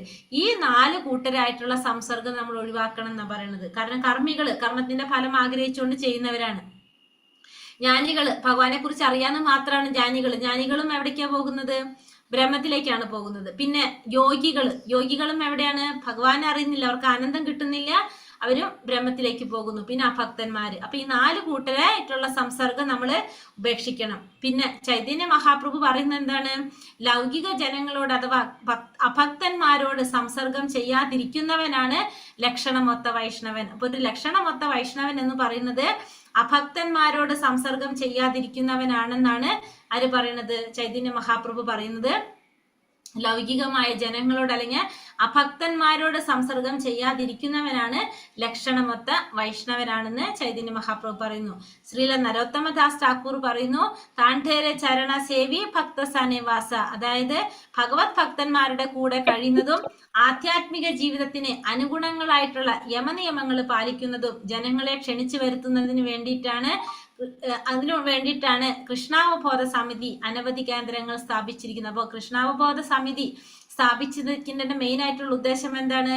ഈ യമനിയമങ്ങൾ പരിശീലിക്കാൻ വേണ്ടിയിട്ട്, പിന്നെ ഭക്തന്മാര് തമ്മിൽ കൂടി ഒരുമിച്ച് ഇരിക്കാനും അവർക്ക് ഭക്തിയെ കുറിച്ചും ഭഗവാനെ കുറിച്ചും ഉള്ള കാര്യങ്ങളൊക്കെ സംസാരിക്കാനും ഒക്കെ വേണ്ടിയിട്ടാണ് എന്ത് സ്ഥാപിച്ചിരിക്കുന്നത്? കൃഷ്ണാവബോധ സമിതിയുടെ പല കേന്ദ്രങ്ങൾ, അനവധി കേന്ദ്രങ്ങള് സ്ഥാപിച്ചിട്ടിരിക്കുന്നത്. ഇനി സദോവൃത്തെ, പൂർവാചാര്യന്മാരുടെ കാലടികൾ പിന്തുടരുക. കൃഷ്ണാവബോധ പ്രസ്ഥാനത്തിൽപ്പെട്ടവരെല്ലാം പ്രഭാതത്തിൽ 4 മണിക്ക് എഴുന്നേറ്റ് പ്രഭാത പൂജയായ മംഗളാരതിയിൽ പങ്കെടുത്ത് ഭാഗവത പാരായണം, കീർത്തനം മുതലായ കർമ്മങ്ങൾ മുടങ്ങാതെ ചെയ്യണമെന്ന് നമ്മുടെ നിർദ്ദേശം. അപ്പൊ രൂപഗോസ്വാമിയുടെ ഒരു ഉപദേശമാണ് എന്ത്? കൃഷ്ണാവബോധ പ്രസ്ഥാനത്തിലുള്ളവരൊക്കെ എത്ര മണിക്ക് എഴുന്നേൽക്കണം? 4 മണിക്ക് എഴുന്നേൽക്കണം പറഞ്ഞത്. 4 മണിക്ക് എഴുന്നേറ്റ് മംഗളാരതിയിൽ പങ്കെടുക്കണം, ഭാഗവത പാരായണം, ഭാഗവതത്തിൽ പങ്കെടുക്കണം, കീർത്തനം ചെയ്യണം, നാമം ജപിക്കണം. ഇത് മുടങ്ങാതെ ചെയ്യണം എന്നാണ് ആര് പറയുന്നത്? രൂപഗോസ്വാമി ഉപദേശിക്കുന്നത്. ഇപ്രകാരം അനുദിനം 24 മണിക്കൂറും നാം ഭക്തിയുടെ സേവനത്തിൽ കഴിയണം. അപ്പൊ നമ്മൾ എപ്പോഴും നമ്മൾ എന്ത് ചെയ്തുകൊണ്ടിരിക്കണം? ഭക്തിയുടെ സേവനം ചെയ്തുകൊണ്ടേയിരിക്കണം. സദോവൃത്തി എന്നാണ് ഇതിനെ പറയുക. അതായത് ആചാര്യന്മാർ പറഞ്ഞതനുസരിച്ച് നമ്മൾ പ്രവർത്തിച്ചു കൊണ്ടുപോകും. ഇതിനാണ് സദോവൃത്തി എന്ന് പറയുന്നത്. ജീവിതത്തിലെ ഓരോ നിമിഷവും പൂർണ്ണമായ കൃഷ്ണാവബോധ പ്രവർത്തനം കൊണ്ട് ധന്യരായി തീർന്നിട്ടുള്ള പൂർവ്വ ആചാര്യന്മാരുടെ കാലടികൾ പിന്തുടരുക എന്നതാണ് അതിനർത്ഥം. അപ്പൊ നമ്മൾ എന്ത് ചെയ്യണം? നമ്മളെ ജീവിതത്തിലെ ഓരോ സമയവും പൂർവ്വ ആചാര്യന്മാരുടെ കാലടികൾ പിന്തുടർന്ന് കൊണ്ടുപോകണം. അതായത് അവര് നമുക്ക് വഴികാട്ടികളാണ്. കാരണം അവര് ഓൾറെഡി അവിടെ ഈ പാതയിലൂടെ പോയാൽ നമുക്ക് ലക്ഷ്യത്തിലെത്താൻ സാധിക്കും എന്ന് അനുഭവത്തിലൂടെ പറഞ്ഞ് മനസ്സിലാക്കി തരുന്നവരാണ് ആര്? പൂർവാചാര്യന്മാർ. അപ്പൊ അവരുടെ കാലടികള് നമ്മൾ പിന്തുടരുക എന്നാണ് അവിടെ പറയുന്നത്. അപ്പൊ ഇതിലൊരു പോയിന്റ് ഉണ്ട്, ഈ സംഘത്യാഗം എന്ന് പറയുമ്പോ നമ്മള് നോക്കാം, നമുക്ക് ഇതിലും രണ്ടാമത്തതിലും മൂന്നാമത്തിലും പറയുന്ന ഒരു കോമൺ പോയിന്റ് ആണ് അല്ലെ. രണ്ടാമത്തേൽ എന്താണ്? ഭക്തിയെ നശിപ്പിക്കുന്ന 6 കാര്യങ്ങൾ. ഒരു കാര്യം എന്താണ് നമ്മൾ പഠിച്ചത്? ഭക്തിയെ നശിപ്പിക്കുന്ന 6 കാര്യങ്ങളില് ഒരെണ്ണം ജനസംഘം അല്ലെ. ജനസംഘം എന്ന് പറഞ്ഞു നമ്മൾ. ജനസംഘം എന്ന് വെച്ചാൽ എന്താ പറഞ്ഞത്? ഭൗതിക ജനങ്ങളുമായിട്ടുള്ള കൂട്ടുകെട്ട്, അത് നമ്മളെ ഭക്തിയെ നശിപ്പിക്കുന്നതാണെന്ന് പറഞ്ഞു. ഇവിടെ നമ്മൾ സംഘത്യാഗം എന്ന് വെച്ചാല് അഭക്തന്മാരുമായിട്ടുള്ള സംസർഗം ഒഴിവാക്കണം. അപ്പോ ഈ രണ്ടിലും കോമൺ ആയിട്ട് പറഞ്ഞതാണ് എന്ത്? ഭക്തന്മാരല്ലാത്തവരുമായിട്ടുള്ള കൂട്ടുകെട്ട് ഒഴിവാക്കുക എന്നുള്ളത്. അത് നമ്മളെ വളരെയധികം സ്വാധീനിക്കുന്നതാണ്. കാരണം നമ്മളിപ്പോ കുറേശ്ശെ നാമൊക്കെ ജപിച്ച് നമ്മൾ ഭക്തിയിലേക്ക് വരുമ്പോഴായിരിക്കും അപ്പുറത്ത് ഇരിക്കുന്ന വ്യക്തി നമ്മളോട് കുറെ നെഗറ്റീവായിട്ട് പറയുമ്പോൾ നമ്മ വിചാരിക്കും ശരിയാണല്ലോ, ഇപ്പോഴേ നമ്മൾ എന്തിനതൊക്കെ ചെയ്യുന്നതെന്ന് വിചാരിച്ച് നമ്മളത് അവിടെ നിർത്തും. അപ്പൊ അതുകൊണ്ട് നമ്മൾ ശ്രദ്ധിക്കേണ്ട ഒരു കാര്യമാണത്. കാരണം പെട്ടെന്ന് നമ്മളെ സ്വാധീനിക്കാൻ, നമ്മളെ മാറ്റാൻ എന്തുകൊണ്ട് സാധിക്കും? ഈ സംഘം കൊണ്ട് സാധിക്കും. ഹരേ കൃഷ്ണ കൃഷ്ണ കൃഷ്ണ ഹരേ ഹരേ, ഹരേ രാമ